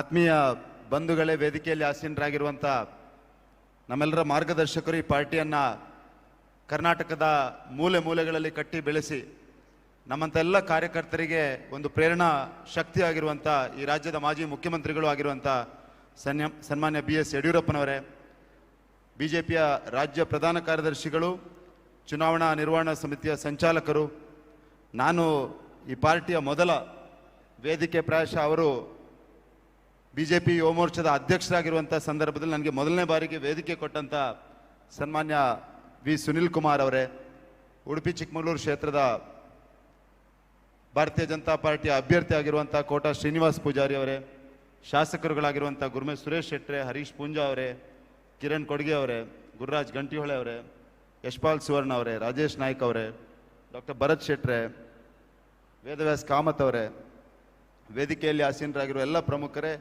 ಸೇರಿರುವಂಥ ಎಲ್ಲ ಆತ್ಮೀಯ ಬಂಧುಗಳೇ, 13ನೇ ತಾರೀಕಿಗೆ ವಿಶ್ವದ ಅತ್ಯಂತ ದೊಡ್ಡ ರಾಜಕೀಯ ಪಾರ್ಟಿಯಾದಂಥ ಭಾರತೀಯ ಜನತಾ ಪಾರ್ಟಿ ಅಭ್ಯರ್ಥಿಯಾಗಿ ಘೋಷಣೆ ಆದ ನಂತರ ಅತ್ಯಂತ ಒಂದು ಪ್ರತಿಷ್ಠಿತ ಲೋಕಸಭಾ ಕ್ಷೇತ್ರವಾದಂಥ ದಕ್ಷಿಣ ಕನ್ನಡ ಲೋಕಸಭಾ ಕ್ಷೇತ್ರಕ್ಕೆ ಅಭ್ಯರ್ಥಿ ಆಗುವಂಥ ಒಂದು ಅವಕಾಶ ನನ್ನಂಥ ಒಂದು ಸಾಮಾನ್ಯ ಕಾರ್ಯಕರ್ತನಿಗೆ, ಒಂದು ಸಾಮಾನ್ಯ ಮನೆತನದಿಂದ ಬಂದಂಥ ಹುಡುಗನಿಗೆ, ಅದು ವಿಶೇಷವಾಗಿ ಭಾರತೀಯ ಸೈನ್ಯದಲ್ಲಿ ಕೆಲಸ ಮಾಡಿರುವಂಥ ಒಬ್ಬ ಸೈನಿಕನಿಗೆ ಇಂಥ ಒಂದು ದೊಡ್ಡ ಅವಕಾಶ 2024ರಂಥ ಒಂದು ವಿಶೇಷವಾದ ಚುನಾವಣೆಯಲ್ಲಿ, ಭಾರತದ ಭವಿಷ್ಯವನ್ನು ನಿರ್ಧಾರ ಮಾಡುವಂಥ ಒಂದು ಚುನಾವಣೆಯಲ್ಲಿ ಸನ್ಮಾನ್ಯ ಪ್ರಧಾನಮಂತ್ರಿಯವರು ಮತ್ತೊಮ್ಮೆ ಈ ದೇಶದ ಪ್ರಧಾನಮಂತ್ರಿ ಆಗಬೇಕು, ಸನ್ಮಾನ್ಯ ಪ್ರಧಾನಮಂತ್ರಿಯವರ ನೇತೃತ್ವದಲ್ಲಿ ಈ ದೇಶಕ್ಕೆ ಒಂದು ಭವ್ಯವಾದ ಭವಿಷ್ಯವನ್ನು ನಿರ್ಮಾಣ ಮಾಡಬೇಕು ಅನ್ನುವಂಥ ಸಂಕಲ್ಪ ಜನಮಾನಸದ ಮಧ್ಯೆ ಇರುವಂಥ ಸಂದರ್ಭದಲ್ಲಿ ಒಬ್ಬ ಸಾಮಾನ್ಯ ಕಾರ್ಯಕರ್ತನಿಗೆ ಇಂಥ ಒಂದು ದೊಡ್ಡ ಅವಕಾಶ, ಒಂದು ದೊಡ್ಡ ಜವಾಬ್ದಾರಿ ಸಿಗಲಿಕ್ಕೆ ಒಂದು ಅವಕಾಶ ಇದ್ದರೆ ಅದು ಪ್ರಾಯಶಃ ಭಾರತೀಯ ಜನತಾ ಪಾರ್ಟಿಯಲ್ಲಿ ಮಾತ್ರ ಸಾಧ್ಯ, ಸನ್ಮಾನ್ಯ ಪ್ರಧಾನಮಂತ್ರಿ ನರೇಂದ್ರ ಮೋದಿ ಅವರ ನೇತೃತ್ವದ ಭಾರತೀಯ ಜನತಾ ಪಾರ್ಟಿಯಲ್ಲಿ ಮಾತ್ರ ಸಾಧ್ಯ ಅನ್ನುವಂಥ ವಿಶ್ವಾಸದ ಮಾತುಗಳನ್ನ ಈ ಸಂದರ್ಭದಲ್ಲಿ ಹೇಳಲಿಕ್ಕೆ ಬಯಸ್ತಾ ಇದ್ದೇನೆ. ಬಂಧುಗಳೇ, ನಾನು ಈ ಸಂದರ್ಭದಲ್ಲಿ ಹೆಚ್ಚಿಗೆ ಏನು ಮಾತನಾಡಲಿಕ್ಕೆ ಹೋಗೋದಿಲ್ಲ. ಇಂಥ ಒಂದು ದೊಡ್ಡ ಅವಕಾಶವನ್ನು ನನಗೆ ಕೊಟ್ಟಂಥ ಪಾರ್ಟಿಯ ಹಿರಿಯರ ಮೇಲೆ ಯಾವ ವಿಶ್ವಾಸವನ್ನು ನನ್ನ ಮೇಲೆ ಇಟ್ಟಿದ್ದಾರ, ಕಾರ್ಯಕರ್ತರು ಯಾವ ಪ್ರೀತಿ ವಿಶ್ವಾಸವನ್ನು ನನ್ನ ಮೇಲೆ ಇಟ್ಟಿದ್ದಾರ, ಆ ವಿಶ್ವಾಸಕ್ಕೆ ಒಂದಷ್ಟು ಚ್ಯುತಿ ಬರದ ರೀತಿಯಲ್ಲಿ ನನಗೆ ಸಿಕ್ಕಿರುವಂಥ ಸಂದರ್ಭದ ಈ ಅವಕಾಶದಲ್ಲಿ ಪ್ರಾಮಾಣಿಕವಾದ ಕೆಲಸವನ್ನು ಮಾಡ್ತೇನೆ. ನಮ್ಮ ದಕ್ಷಿಣ ಕನ್ನಡ ಜಿಲ್ಲೆಯ ಅಭಿವೃದ್ಧಿಗೆ, ಹಿಂದುತ್ವಕ್ಕೆ ಬದ್ಧತೆಯನ್ನು ಇಟ್ಕೊಂಡು, ಅಭಿವೃದ್ಧಿಯನ್ನು ಆದ್ಯತೆಯಾಗಿ ಇಟ್ಕೊಂಡು ಪ್ರಾಮಾಣಿಕವಾದ ಕೆಲಸವನ್ನು ಮಾಡ್ತೇನೆ ಅಂತ ಈ ಸಂದರ್ಭದಲ್ಲಿ ತಮಗೆಲ್ಲರಿಗೂ ಭರವಸೆಯನ್ನು ಕೊಡಲಿಕ್ಕೆ ಬಯಸ್ತಾ ಇದ್ದೇನೆ. ಬಂಧುಗಳೇ, ನಾನು ಕಳೆದ ವಿಧಾನಸಭಾ ಚುನಾವಣೆಯ ಸಂದರ್ಭದಲ್ಲಿ ಬೈಂದೂರು ವಿಧಾನಸಭಾ ಕ್ಷೇತ್ರದ ಪ್ರಭಾರಿಯಾಗಿ ಕೆಲಸವನ್ನು ಮಾಡುವಂಥ ಅವಕಾಶ ಸಿಕ್ತು. ಆ ಸಂದರ್ಭದಲ್ಲಿ ಇದೇ ರೀತಿ ಬೆಂಗಳೂರಿಗೆ ಬಂದು ಬೆಂಗಳೂರಿನ ಬಂಧುಗಳ ಜೊತೆ ಮಾತನಾಡುವಂಥ ಒಂದು ಅವಕಾಶ ಕೂಡ ಸಿಕ್ತು. ನನಗೆ ಇನ್ನೂ ನೆನಪಿದೆ, ಬೆಂಗಳೂರಿನ ಬಂಧುಗಳ ಜೊತೆ ಮಾತನಾಡಿ ಹೋದ ನಂತರ ಯಾವ ರೀತಿಯ ವಾತಾವರಣ ಬೈಂದೂರಿನಲ್ಲಿ ನಿರ್ಮಾಣ ಆಯಿತು ಅನ್ನುವಂಥದ್ದನ್ನು, ಬೈಂದೂರಿನ ಬಂಧುಗಳ ಜೊತೆ ನಾವು ಸಂವಾದ ಮಾಡಿದ ನಂತರ ಹಳ್ಳಿಗಳಲ್ಲಿ ಭಾರತೀಯ ಜನತಾ ಪಾರ್ಟಿಯ ಪರವಾಗಿ ವಾತಾವರಣ, ಹಳ್ಳಿಗಳಲ್ಲಿ ಗುರುರಾಜ್ ಗಂಟಿಹೊಳೆಯ ಪರವಾಗಿ ವಾತಾವರಣ ಬೆಂಗಳೂರಿಗೆ ಬಂದು ಹೋದ ನಂತರ ನಿರ್ಮಾಣವಾಯಿತು. ನನಗೆ ಇವತ್ತು ವಿಶ್ವಾಸ ಇದೆ, ಬೆಂಗಳೂರಿನ ಕರಾವಳಿಯ ಬಂಧುಗಳ ಜೊತೆ ಮಾತನಾಡಿ ಹೋದ ನಂತರ ನಾವು ನಾಮಪತ್ರ ಸಲ್ಲಿಕೆ ಮಾಡಿದಂಥ ಸಂದರ್ಭದಲ್ಲಿ ಯಾವ ರೀತಿಯ ಒಂದು ವಾತಾವರಣ ನಿರ್ಮಾಣ ಆಗಿದೆ, ಅದೇ ರೀತಿಯ ವಾತಾವರಣ ಹುಮ್ಮಸ್ಸು ಕಾರ್ಯಕರ್ತರ ಮಧ್ಯೆ ಮತದಾರರ ಮಧ್ಯೆ ನಿರ್ಮಾಣ ಮಾಡುವಂಥ ತಾಕತ್ತು ಬೆಂಗಳೂರಿನಲ್ಲಿರುವಂಥ ಕರಾವಳಿಯ ಬಂಧುಗಳಿಗೆ ಇದೆ ಅನ್ನುವಂಥದ್ದು ಬೈಂದೂರಿನ ಚುನಾವಣೆಯ ಸಂದರ್ಭದಲ್ಲಿ ನನಗೆ ಗೊತ್ತಾಗಿದೆ, ನನಗೆ ವಿಶ್ವಾಸ ಇದೆ. ನಾಳೆಯಿಂದ ಹಿಂದುತ್ವದ ಭದ್ರ ಕೋಟೆ ಆಗಿರುವಂಥ ದಕ್ಷಿಣ ಕನ್ನಡ ಜಿಲ್ಲೆ ಉಡುಪಿ ಜಿಲ್ಲೆಯಲ್ಲಿ ಹೋದಲ್ಲಿ ಬಂದಲ್ಲಿ ಭಾರತೀಯ ಜನತಾ ಪಾರ್ಟಿಯ ಪರವಾಗಿ ನರೇಂದ್ರ ಮೋದಿಯ ಪರವಾಗಿ ಬಿಜೆಪಿಯ ಪರವಾಗಿ ವಾತಾವರಣ ನಿರ್ಮಾಣ ಆಗ್ತದೆ ಅನ್ನುವಂಥ ವಿಶ್ವಾಸ ನಿಮ್ಮೆಲ್ಲರನ್ನು ನೋಡುವಾಗ, ಇಷ್ಟು ದೊಡ್ಡ ಸಂಖ್ಯೆಯಲ್ಲಿ ನೀವು ಸೇರಿರುವುದನ್ನು ನೋಡುವಾಗ ನನಗೆ ಅತ್ಯಂತ ವಿಶ್ವಾಸ ಇದೆ. ನಾಳೆಯಿಂದ ಒಂದು ರೀತಿಯ ಕೇಸರಿ ಸುನಾಮಿ ಎಲ್ಲ ಕಡೆಗಳಲ್ಲಿ ವಿಶೇಷವಾಗಿ ಕರಾವಳಿಯಲ್ಲಿ ಆಗ್ತದೆ ಅನ್ನುವಂಥ ವಿಶ್ವಾಸದ ಮಾತುಗಳನ್ನ ಈ ಸಂದರ್ಭದಲ್ಲಿ ಹೇಳಲಿಕ್ಕೆ ಬಯಸ್ತಾ ಇದ್ದೇನೆ. ಬಂಧುಗಳೇ, ನಾನು ಸೈನ್ಯದಲ್ಲಿ ಒಂದು 8 ವರ್ಷ ಕಾಲ ಕೆಲಸ ಮಾಡಿ ಬಂದಿದ್ದೇನೆ. ದೇಶದ ಬೇರೆ ಬೇರೆ ಭಾಗವನ್ನು ನೋಡಿ ಬಂದಿದ್ದೇನೆ. ದೇಶದ ಬೇರೆ ಬೇರೆ ಸಂಸ್ಕೃತಿಯ ಜನರ ಜೊತೆ ಒಡನಾಟ ಮಾಡುವಂಥ ಅವಕಾಶ ಇದೆ. ನಾನು ಬಂಧುಗಳೇ ಅತ್ಯಂತ ವಿಶ್ವಾಸದಿಂದ ಹೇಳಬಲ್ಲೆ, ದಕ್ಷಿಣ ಕನ್ನಡ ಮತ್ತು ಉಡುಪಿ ಅನ್ನುವಂಥ ಒಂದು ಜಿಲ್ಲೆ, ಕರಾವಳಿ ಜಿಲ್ಲೆಗಳು ಇದೊಂದು ವಿಶೇಷವಾದ ಜಿಲ್ಲೆ. ಪ್ರಾಯಶಃ ಹಿಮ ಬಿಟ್ಟರೆ ಬೇರೆ ಎಲ್ಲ ಸಿಗುವಂಥ ಒಂದು ಭೂಪ್ರದೇಶ ಇದ್ದರೆ ಅದು ಕರಾವಳಿಯ ಭೂಪ್ರದೇಶ. ದೇವರ ಸಾನ್ನಿಧ್ಯ ನಮ್ಮ ತುಳುನಾಡು ಅಂಥ ಪ್ರದೇಶ, ಅಂಥ ಒಂದು ವಿಶೇಷವಾದ ಸಾಮರ್ಥ್ಯ ಇರುವಂಥ, ವಿಶೇಷವಾದ ಸ್ವಾಭಿಮಾನ ಇರುವಂಥ ಒಂದು ಭೂಪ್ರದೇಶ ವ್ಯಕ್ತಿಗಳನ್ನು ಪ್ರತಿನಿಧಿಸುವಂಥ ಒಂದು ದೊಡ್ಡ ಅವಕಾಶ ನನಗೆ ಸಿಕ್ಕಿದೆ. ಬಂಧುಗಳೇ, ನಾನು ನಿಮಗೆ ಅತ್ಯಂತ ವಿಶ್ವಾಸದಿಂದ ಹೇಳಬಲ್ಲೆ, ಪ್ರಧಾನಮಂತ್ರಿ ನರೇಂದ್ರ ಮೋದಿ ಅವರ ಸಂಕಲ್ಪದ ವಿಕಸಿತ ಭಾರತ ಏನಿದೆ 2047ಕ್ಕೆ, ಅದಕ್ಕೆ ಪೂರಕವಾದಂಥ ಒಂದು ವಿಕಸಿತ ಕರಾವಳಿಯನ್ನು ನಿರ್ಮಾಣ ಮಾಡುವಂಥ ಒಂದು ವಿಶ್ವಾಸದ ಮಾತನ್ನು ಕೋಟಾ ಶ್ರೀನಿವಾಸ್ ಪೂಜಾರಿ ಅವರ ಒಟ್ಟಿಗೆ ನಾವೊಂದು ವಿಕಸಿತ ಕರಾವಳಿಯನ್ನು ನಿರ್ಮಾಣ ಮಾಡಿಯೇ ಮಾಡ್ತೇವೆ ಅನ್ನುವಂಥ ವಿಶ್ವಾಸದ ಮಾತುಗಳನ್ನ ಈ ಸಂದರ್ಭದಲ್ಲಿ ಹೇಳಲಿಕ್ಕೆ ಬಯಸ್ತಾ ಇದ್ದೇನೆ. ಬಂಧುಗಳು, ಒಂದಷ್ಟು ಸವಾಲುಗಳು ನಮಗಿದೆ. ಕರಾವಳಿ ಮತ್ತು ಮಂಗಳೂರು ಮತ್ತು ಬೆಂಗಳೂರಿನ ಮಧ್ಯೆ ರಸ್ತೆ ಮತ್ತು ರೈಲ್ವೆ ಅಭಿವೃದ್ಧಿ ದೃಷ್ಟಿಯಿಂದ, ವಿಶೇಷವಾಗಿ ಪಶ್ಚಿಮ ಘಟ್ಟದ ಮಧ್ಯೆ ರೈಲ್ವೆ ಮತ್ತು ರಸ್ತೆ ಅಭಿವೃದ್ಧಿಯ ದೃಷ್ಟಿಯಿಂದ ನಮಗೆ ಸವಾಲುಗಳಿದೆ. ನನಗೆ ವಿಶ್ವಾಸ ಇದೆ, ಆಡಳಿತದ ಅನುಭವ ಇರುವಂಥ ಕೋಟಾ ಶ್ರೀನಿವಾಸ್ ಪೂಜಾರಿ ಅವರ ಜೊತೆ ಸೇರಿ ಆಡಳಿತ ಮಾಡ್ತಾ ಇರುವಂಥ ರಾಜಕಾರಣಿಗಳಿಗೆ, ಅಧಿಕಾರಿಗಳಿಗೆ ಒತ್ತಡವನ್ನು ಹಾಕಿ ಮಂಗಳೂರು ಬೆಂಗಳೂರು ಮಧ್ಯೆ ರಸ್ತೆ ಮತ್ತು ರೈಲ್ವೆ ಅಭಿವೃದ್ಧಿಯ ದೃಷ್ಟಿಯಿಂದ ನಾನು ಪ್ರಾಮಾಣಿಕ ಪ್ರಯತ್ನವನ್ನು ಮಾಡ್ತೇನೆ ಅಂತ ಈ ಸಂದರ್ಭದಲ್ಲಿ ಹೇಳಲಿಕ್ಕೆ ಬಯಸ್ತಾ ಇದ್ದೇನೆ. ಮಂಗಳೂರು ಮತ್ತು ಬೆಂಗಳೂರು ಮಧ್ಯೆ ರಸ್ತೆ ಮತ್ತು ರೈಲ್ವೆ ಅಭಿವೃದ್ಧಿ ಇದು ಕೇವಲ ಮಂಗಳೂರಿಗರ ಅಭಿವೃದ್ಧಿಗೋಸ್ಕರ ಅಲ್ಲ, ಮಂಗಳೂರಿಗರು ಬೆಂಗಳೂರಿಗೆ ಹೋಗುವ ದೃಷ್ಟಿಯಿಂದ ಅಲ್ಲ. ಬಂಧುಗಳೇ, ನಾನು ಅತ್ಯಂತ ವಿಶ್ವಾಸದಿಂದ ಹೇಳಬಲ್ಲೆ, ಮಂಗಳೂರು ಬೆಂಗಳೂರು ಮಧ್ಯೆ ರಸ್ತೆ ಮತ್ತು ರೈಲು ಅಭಿವೃದ್ಧಿ ಆದರೆ ಮಂಗಳೂರಿನ ಬಂದರು ನಗರಿ ಮತ್ತು ರಾಜಧಾನಿಯ ಮಧ್ಯೆ ಸರಕು ಮತ್ತು ಜನರು ಅತ್ಯಂತ ಕಡಿಮೆ ಅವಧಿಯಲ್ಲಿ ಸಾಗಾಣಿಕೆ ಮಾಡಲಿಕ್ಕೆ ಸಾಧ್ಯ ಆದರೆ ಮಂಗಳೂರಿನ ಅಭಿವೃದ್ಧಿ ಆಗ್ತದೆ, ಜೊತೆಗೆ ಹಾಸನದ ಅಭಿವೃದ್ಧಿ ಆಗ್ತದೆ, ಜೊತೆ ತುಮಕೂರಿನ ಅಭಿವೃದ್ಧಿ ಆಗ್ತದೆ, ನೆಲಮಂಗಲದ ಅಭಿವೃದ್ಧಿ ಆಗ್ತದೆ, ಬೆಂಗಳೂರಿನ ಅಭಿವೃದ್ಧಿ ಆಗ್ತದೆ, ಜೊತೆಗೆ ಕರ್ನಾಟಕದ GDPಗೆ ಒಂದು ದೊಡ್ಡ ಕೊಡುಗೆಯನ್ನು ಕೊಡಬಲ್ಲಂಥ ಸಾಮರ್ಥ್ಯ ಕರಾವಳಿಗಿದೆ. ಹಾಗಾಗಿ ಕರಾವಳಿಯ ಮಧ್ಯೆ ಈ ರಸ್ತೆ ರೈಲು ಅಭಿವೃದ್ಧಿಯನ್ನು ನಾವು ಅತ್ಯಂತ ಪ್ರಾಮಾಣಿಕವಾಗಿ ಆಗ್ರಹಪೂರ್ವಕವಾಗಿ ರಾಜಕಾರಣಿಗಳಿಗೆ ಮತ್ತು ಅಧಿಕಾರಿಗಳಿಗೆ ಮಾಡುವಂಥ ಕೆಲಸವನ್ನು ನಾನು ಕೋಟಾ ಶ್ರೀನಿವಾಸ್ ಪೂಜಾರಿ ಅವರ ಜೊತೆ ಸೇರಿ ಎಲ್ಲ ಶಾಸಕರ ಸಹಕಾರವನ್ನು ಪಡೆದು, ನಿಮ್ಮ ಸಹಕಾರವನ್ನು ಪಡೆದು ಮಾಡಿಯೇ ಮಾಡ್ತೇವೆ ಅನ್ನುವಂಥ ಭರವಸೆ ಮಾತುಗಳನ್ನ ಈ ಸಂದರ್ಭದಲ್ಲಿ ಹೇಳಲಿಕ್ಕೆ ಬಯಸ್ತಾ ಇದ್ದೇನೆ. ಬಂಧುಗಳೇ, ದಕ್ಷಿಣ ಕನ್ನಡ ಜಿಲ್ಲೆಯ ಯುವ ಮನಸ್ಸುಗಳು ಇವತ್ತು ದೇಶದ ಎಲ್ಲೆಡೆ ಹೋಗಿ ತಮ್ಮ ಹೆಸರನ್ನು ಸ್ಥಾಪಿತ ಮಾಡಿದ್ದಾರೆ. ಬೇರೆ ಬೇರೆ ಕಡೆಗಳಲ್ಲಿ, ವಿಶೇಷವಾಗಿ ಮಾಹಿತಿ ತಂತ್ರಜ್ಞಾನದ ಕ್ಷೇತ್ರದಲ್ಲಿ ದೊಡ್ಡ ಸಾಧನೆಯನ್ನು ಮಾಡಿದಂಥ ಜನರು ಕರಾವಳಿಯ ಜನರಿದ್ದಾರೆ. ಅವರಿಗೆ ಅಲ್ಲಿಯೇ ಉದ್ಯೋಗ ಸೃಷ್ಟಿ ಮಾಡುವ ದೃಷ್ಟಿಯಿಂದ, ಉದ್ಯಮವನ್ನು ಸ್ಥಾಪನೆ ಮಾಡುವ ದೃಷ್ಟಿಯಿಂದ back to Mangalore, back to ಕರಾವಳಿ ಅನ್ನುವಂಥ ಯೋಚನೆಯನ್ನು ನಾವು ಮಾಡಬೇಕಾಗಿದೆ. ನಮ್ಮ ಕರಾವಳಿಯಲ್ಲಿ ಕೇವಲ ಮಂಗಳೂರು ನಗರ, ಉಡುಪಿ ನಗರದಲ್ಲಿ ಅಲ್ಲ, ಇಡೀ ಕರಾವಳಿ, ದಕ್ಷಿಣ ಕನ್ನಡ, ಉಡುಪಿಯಲ್ಲಿ ಸಣ್ಣ ಸಣ್ಣ ಉದ್ಯಮ ಸ್ಥಾಪನೆ ಮಾಡುವ ದೃಷ್ಟಿಯಿಂದ, ಸಣ್ಣ ಸಣ್ಣ ಉತ್ಪಾದನಾ ವಲಯವನ್ನು ಸ್ಥಾಪನೆ ಮಾಡುವ ದೃಷ್ಟಿಯಿಂದ ಒಂದು ಪೂರಕ ವ್ಯವಸ್ಥೆಯನ್ನು, ಪೂರಕ ವೇದಿಕೆಯನ್ನು ನಿರ್ಮಾಣ ಮಾಡುವಂಥ ಸರ್ಕಾರಿ ವ್ಯವಸ್ಥೆಯನ್ನು ಉಪಯೋಗಿಸಿಕೊಂಡು, ಜನರ ಭಾಗಿದಾರಿಕೆಯನ್ನು ಉಪಯೋಗಿಸಿಕೊಂಡು, ವಿಶೇಷವಾಗಿ ದಕ್ಷಿಣ ಕನ್ನಡ ಉಡುಪಿಯಿಂದ ಯಾರ್ಯಾರು ಉದ್ಯಮದಲ್ಲಿ ಒಂದು ವಿಶೇಷವಾದ ಸಾಧನೆಯನ್ನು ಮಾಡಿ ಬೇರೆ ಬೇರೆ ಭಾಗದಲ್ಲಿ ವಿಶ್ವದಲ್ಲಿದ್ದಾರೆ ಅವರೆಲ್ಲರನ್ನ ದಕ್ಷಿಣ ಕನ್ನಡದ ಅಭಿವೃದ್ಧಿ ದೃಷ್ಟಿಯಿಂದ, ಕರಾವಳಿ ಅಭಿವೃದ್ಧಿಯ ದೃಷ್ಟಿಯಿಂದ ತೊಡಗಿಸಿಕೊಳ್ಳುವಂಥ ಪ್ರಾಮಾಣಿಕ ಪ್ರಯತ್ನವನ್ನು ಮಾಡ್ತೇನಂತ ಈ ಸಂದರ್ಭದಲ್ಲಿ ಹೇಳ್ತಾ, ತಮ್ಮೆಲ್ಲರಲ್ಲಿ ಒಂದೇ ವಿನಂತಿ, ಮುಂದಿನ 20 ದಿವಸಗಳ ಕಾಲ ಹೋದಲ್ಲಿ ಬಂದಲ್ಲಿ ಭಾರತೀಯ ಜನತಾ ಪಾರ್ಟಿಯ ಬಗ್ಗೆ, ಸನ್ಮಾನ್ಯ ಪ್ರಧಾನಮಂತ್ರಿ ನರೇಂದ್ರ ಮೋದಿ ಅವರ ಬಗ್ಗೆ, ನಮ್ಮ ಬಗ್ಗೆ ಮಾತನಾಡುವಂಥ ಒಂದು ಕಳಕಳಿಯ ವಿನಂತಿಯನ್ನು ನಿಮ್ಮಲ್ಲಿ ಮಾಡ್ತಾ ಇದ್ದೇನೆ. ಒಂದು ಅಭೂತಪೂರ್ವವಾದ ಜಯವನ್ನು ನಾವು ಕರಾವಳಿಯಲ್ಲಿ ದಾಖಲಿಸಬೇಕಾಗಿದೆ. ಪ್ರಧಾನಮಂತ್ರಿಯವರ ನರೇಂದ್ರ ಮೋದಿ ಅವರ ಅಬ್ಕಿ ಬಾರ್ 400 ಬಾರ್ನ ಸಂಕಲ್ಪಕ್ಕೆ ಒಂದು ದೊಡ್ಡ ಶಕ್ತಿಯನ್ನು ತುಂಬಬೇಕಾಗಿದೆ. ಕರಾವಳಿಯನ್ನು ಮತ್ತೊಮ್ಮೆ ಅದು ಹಿಂದುತ್ವದ ಭದ್ರಕೋಟೆ ಅಂತ ಯಾರ್ಯಾರಿಗೆ ಸಂಶಯ ಇದೆಯಾ ಅವರಿಗೆ ತೋರಿಸಿಕೊಡುವಂಥ ಅವಶ್ಯಕತೆ ಇದೆ. ಯಾಕೆಂದರೆ ಹಿಂದುತ್ವ ನಮ್ಮ ಅಸ್ತಿತ್ವ, ಹಿಂದುತ್ವ ನಮ್ಮ ಅಸ್ಮಿತೆ, ಹಿಂದುತ್ವ ನಮ್ಮ ಮಣ್ಣಿನ ಗೌರವ. ಹಾಗಾಗಿ ಹಿಂದುತ್ವಕ್ಕೆ ಬದ್ಧತೆಯನ್ನು ಇಟ್ಕೊಂಡು ಅಭಿವೃದ್ಧಿಯನ್ನು ಆದ್ಯತೆಯಾಗಿ ಇಟ್ಕೊಂಡು ಕಳೆದ 15 ವರ್ಷದಲ್ಲಿ ನಮ್ಮ ಸಂಸದರಾದ ನಳಿನ್ ಕುಮಾರ್ ಕಟೀಲ್ ಅವರು ಯಾವ್ಯಾವ ಯೋಜನೆಯನ್ನ ಅನುಷ್ಠಾನ ಮಾಡ್ತಾ ಇದ್ದಾರೆ, ಯಾವ್ಯಾವ ಯೋಜನೆ ಅನುಷ್ಠಾನದ ಹಂತದಲ್ಲಿ ಇದೆಯಾ ಅದೆಲ್ಲವನ್ನ ಆದ್ಯತೆ ಪೂರ್ವಕವಾಗಿ ಸಮಯಬದ್ಧ ರೀತಿಯಲ್ಲಿ ಅದನ್ನು ಪೂರ್ತಿಗೊಳಿಸುವಂಥ ಕೆಲಸವನ್ನು ಕೂಡ ಎಲ್ಲ ಶಾಸಕರ ಸಹಕಾರದೊಂದಿಗೆ ನಾನು ಮಾಡಿಯೇ ಮಾಡ್ತೇನೆ ಅನ್ನುವಂಥ ಭರವಸೆ ಮಾತುಗಳನ್ನ ಹೇಳ್ತಾ, ಸಮಗ್ರವಾದ ದಕ್ಷಿಣ ಕನ್ನಡದ ಸಮಗ್ರವಾದ ಕರಾವಳಿ ಅಭಿವೃದ್ಧಿ ದೃಷ್ಟಿಯಿಂದ ನಾವು ಯೋಚನೆ ಮಾಡ್ತೇವೆ. ನಿಮ್ಮ ಸಹಕಾರ ಬೇಕು, ನಿಮ್ಮ ಪ್ರೀತಿ ವಿಶ್ವಾಸ ಇರಬೇಕು ಅನ್ನುವಂಥ ಕಳಕಳಿಯ ವಿನಂತಿಯನ್ನು ಮಾಡ್ತಾ, ತಮ್ಮೆಲ್ಲರಲ್ಲಿ ಒಂದೇ ಪ್ರಾರ್ಥನೆ, ನಮಗೆ ನಿಮ್ಮ ಸಹಕಾರ ಇರಲಿ, ನಿಮ್ಮ ಪ್ರೀತಿ ವಿಶ್ವಾಸ ಇರಲಿ. ನಿಮ್ಮ ಪ್ರೀತಿ ವಿಶ್ವಾಸಕ್ಕೆ ಚ್ಯುತಿ ಬರದ ರೀತಿಯಲ್ಲಿ ಪ್ರಾಮಾಣಿಕವಾದ ಪ್ರಯತ್ನವನ್ನು ಮಾಡ್ತೇನೆ. ನಿಮ್ಮ ಪ್ರೀತಿ ವಿಶ್ವಾಸವನ್ನು ಹಿರಿಯರು ಯಾವ ವಿಶ್ವಾಸವನ್ನು ನನ್ನ ಮೇಲೆ ಇಟ್ಟಿದ್ದಾರ ಆ ವಿಶ್ವಾಸಕ್ಕೆ ಚ್ಯುತಿ ಬರದ ರೀತಿಯಲ್ಲಿ ಕೆಲಸವನ್ನು ಮಾಡ್ತೇನೆ. ಆ ವಿಶ್ವಾಸವನ್ನು ಉಳಿಸಿಕೊಳ್ಳುವಂಥ ಶಕ್ತಿಯನ್ನು ನಾನು ತುಳುನಾಡಿನ ದೇವರು ಯಾರೆಲ್ಲ ನಾವು ತುಳುನಾಡಿನ ಮೇಲೆ ಒಂದು ವಿಶೇಷವಾದ ನಂಬಿಕೆಯನ್ನು ಇಟ್ಕೊಂಡವನು, ತುಳು ಭಾಷೆಯ ಮೇಲೆ, ತುಳು ಸಂಸ್ಕೃತಿಯ ಮೇಲೆ ವಿಶೇಷವಾದ ನಂಬಿಕೆಯನ್ನು ಇಟ್ಕೊಂಡವನು. ತುಳು ಸಂಸ್ಕೃತಿ ಜಗದಗಲ ಪಸರಿಸಬೇಕು, ತುಳುನಾಡಿನ ಹೆಮ್ಮೆಯ ಭಾಷೆ ಇಡೀ ವಿಶ್ವಕ್ಕೆ ಹೋಗಬೇಕು, ತುಳುನಾಡಿನ ಕಂಬಳ ಇಡೀ ವಿಶ್ವದಲ್ಲಿ ಮಾನ್ಯತೆ ಪಡಿಬೇಕು, ಯಕ್ಷಗಾನ ಮಾನ್ಯತೆ ಪಡಿಬೇಕು. ಹಾಗಾಗಿ ಪ್ರಾಮಾಣಿಕವಾದ ಕೆಲಸ ಮಾಡ್ತೇನೆ. ನನಗೆ ಶಕ್ತಿ ತುಂಬುವ ಕೆಲಸವನ್ನು ಮಾಡಿ ನಿಮ್ಮ ಪ್ರೀತಿ ವಿಶ್ವಾಸ ಸಹಕಾರ ಇರಲಿ ಅಂತ ಪ್ರಾರ್ಥನೆ ಮಾಡ್ತಾ ತಮ್ಮೆಲ್ಲರಿಗೂ ಧನ್ಯವಾದಗಳನ್ನ ಸಲ್ಲಿಸ್ತಾ ನನ್ನ ಮಾತನ್ನು ಮುಗಿಸ್ತಾ ಇದ್ದೇನೆ. ಜೈ ಹಿಂದ್, ಮಾತೆರೆಗಳ ಸುಲ್ಮೇಲು.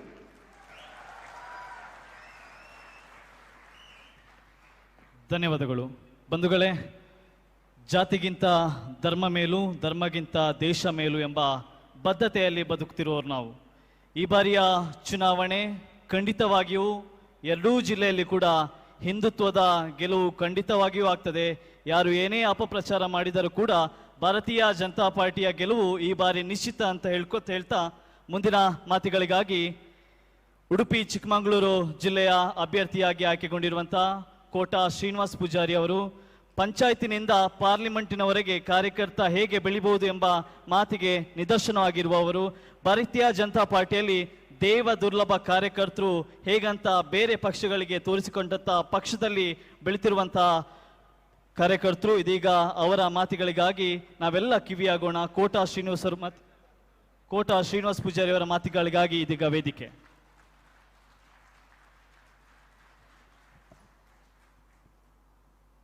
ಭಾರತೀಯ ಜನತಾ ಪಕ್ಷದ ಹಿರಿಯ ಮುಖಂಡರು, ಮಾಜಿ ಮುಖ್ಯಮಂತ್ರಿಗಳು, ನಮ್ಮೆಲ್ಲರಿಗೂ ಕೂಡ ಆದರಣೀಯರಾಗಿರುವಂಥ ಸನ್ಮಾನ್ಯ ಯಡಿಯೂರಪ್ಪನವರೇ, ವೇದಿಕೆಯಲ್ಲಿರುವಂಥ ಎಲ್ಲ ಗೌರವಾನ್ವಿತ ಶಾಸಕರೇ, ನನ್ನೆಲ್ಲ ಬಂಧುಗಳೇ, ಸ್ನೇಹಿತರೆ, ನಾನು ನಿಮ್ಮಲ್ಲಿ ವಿನಂತಿ ಮಾಡಲಿಕ್ಕೆ ಬಂದೆ.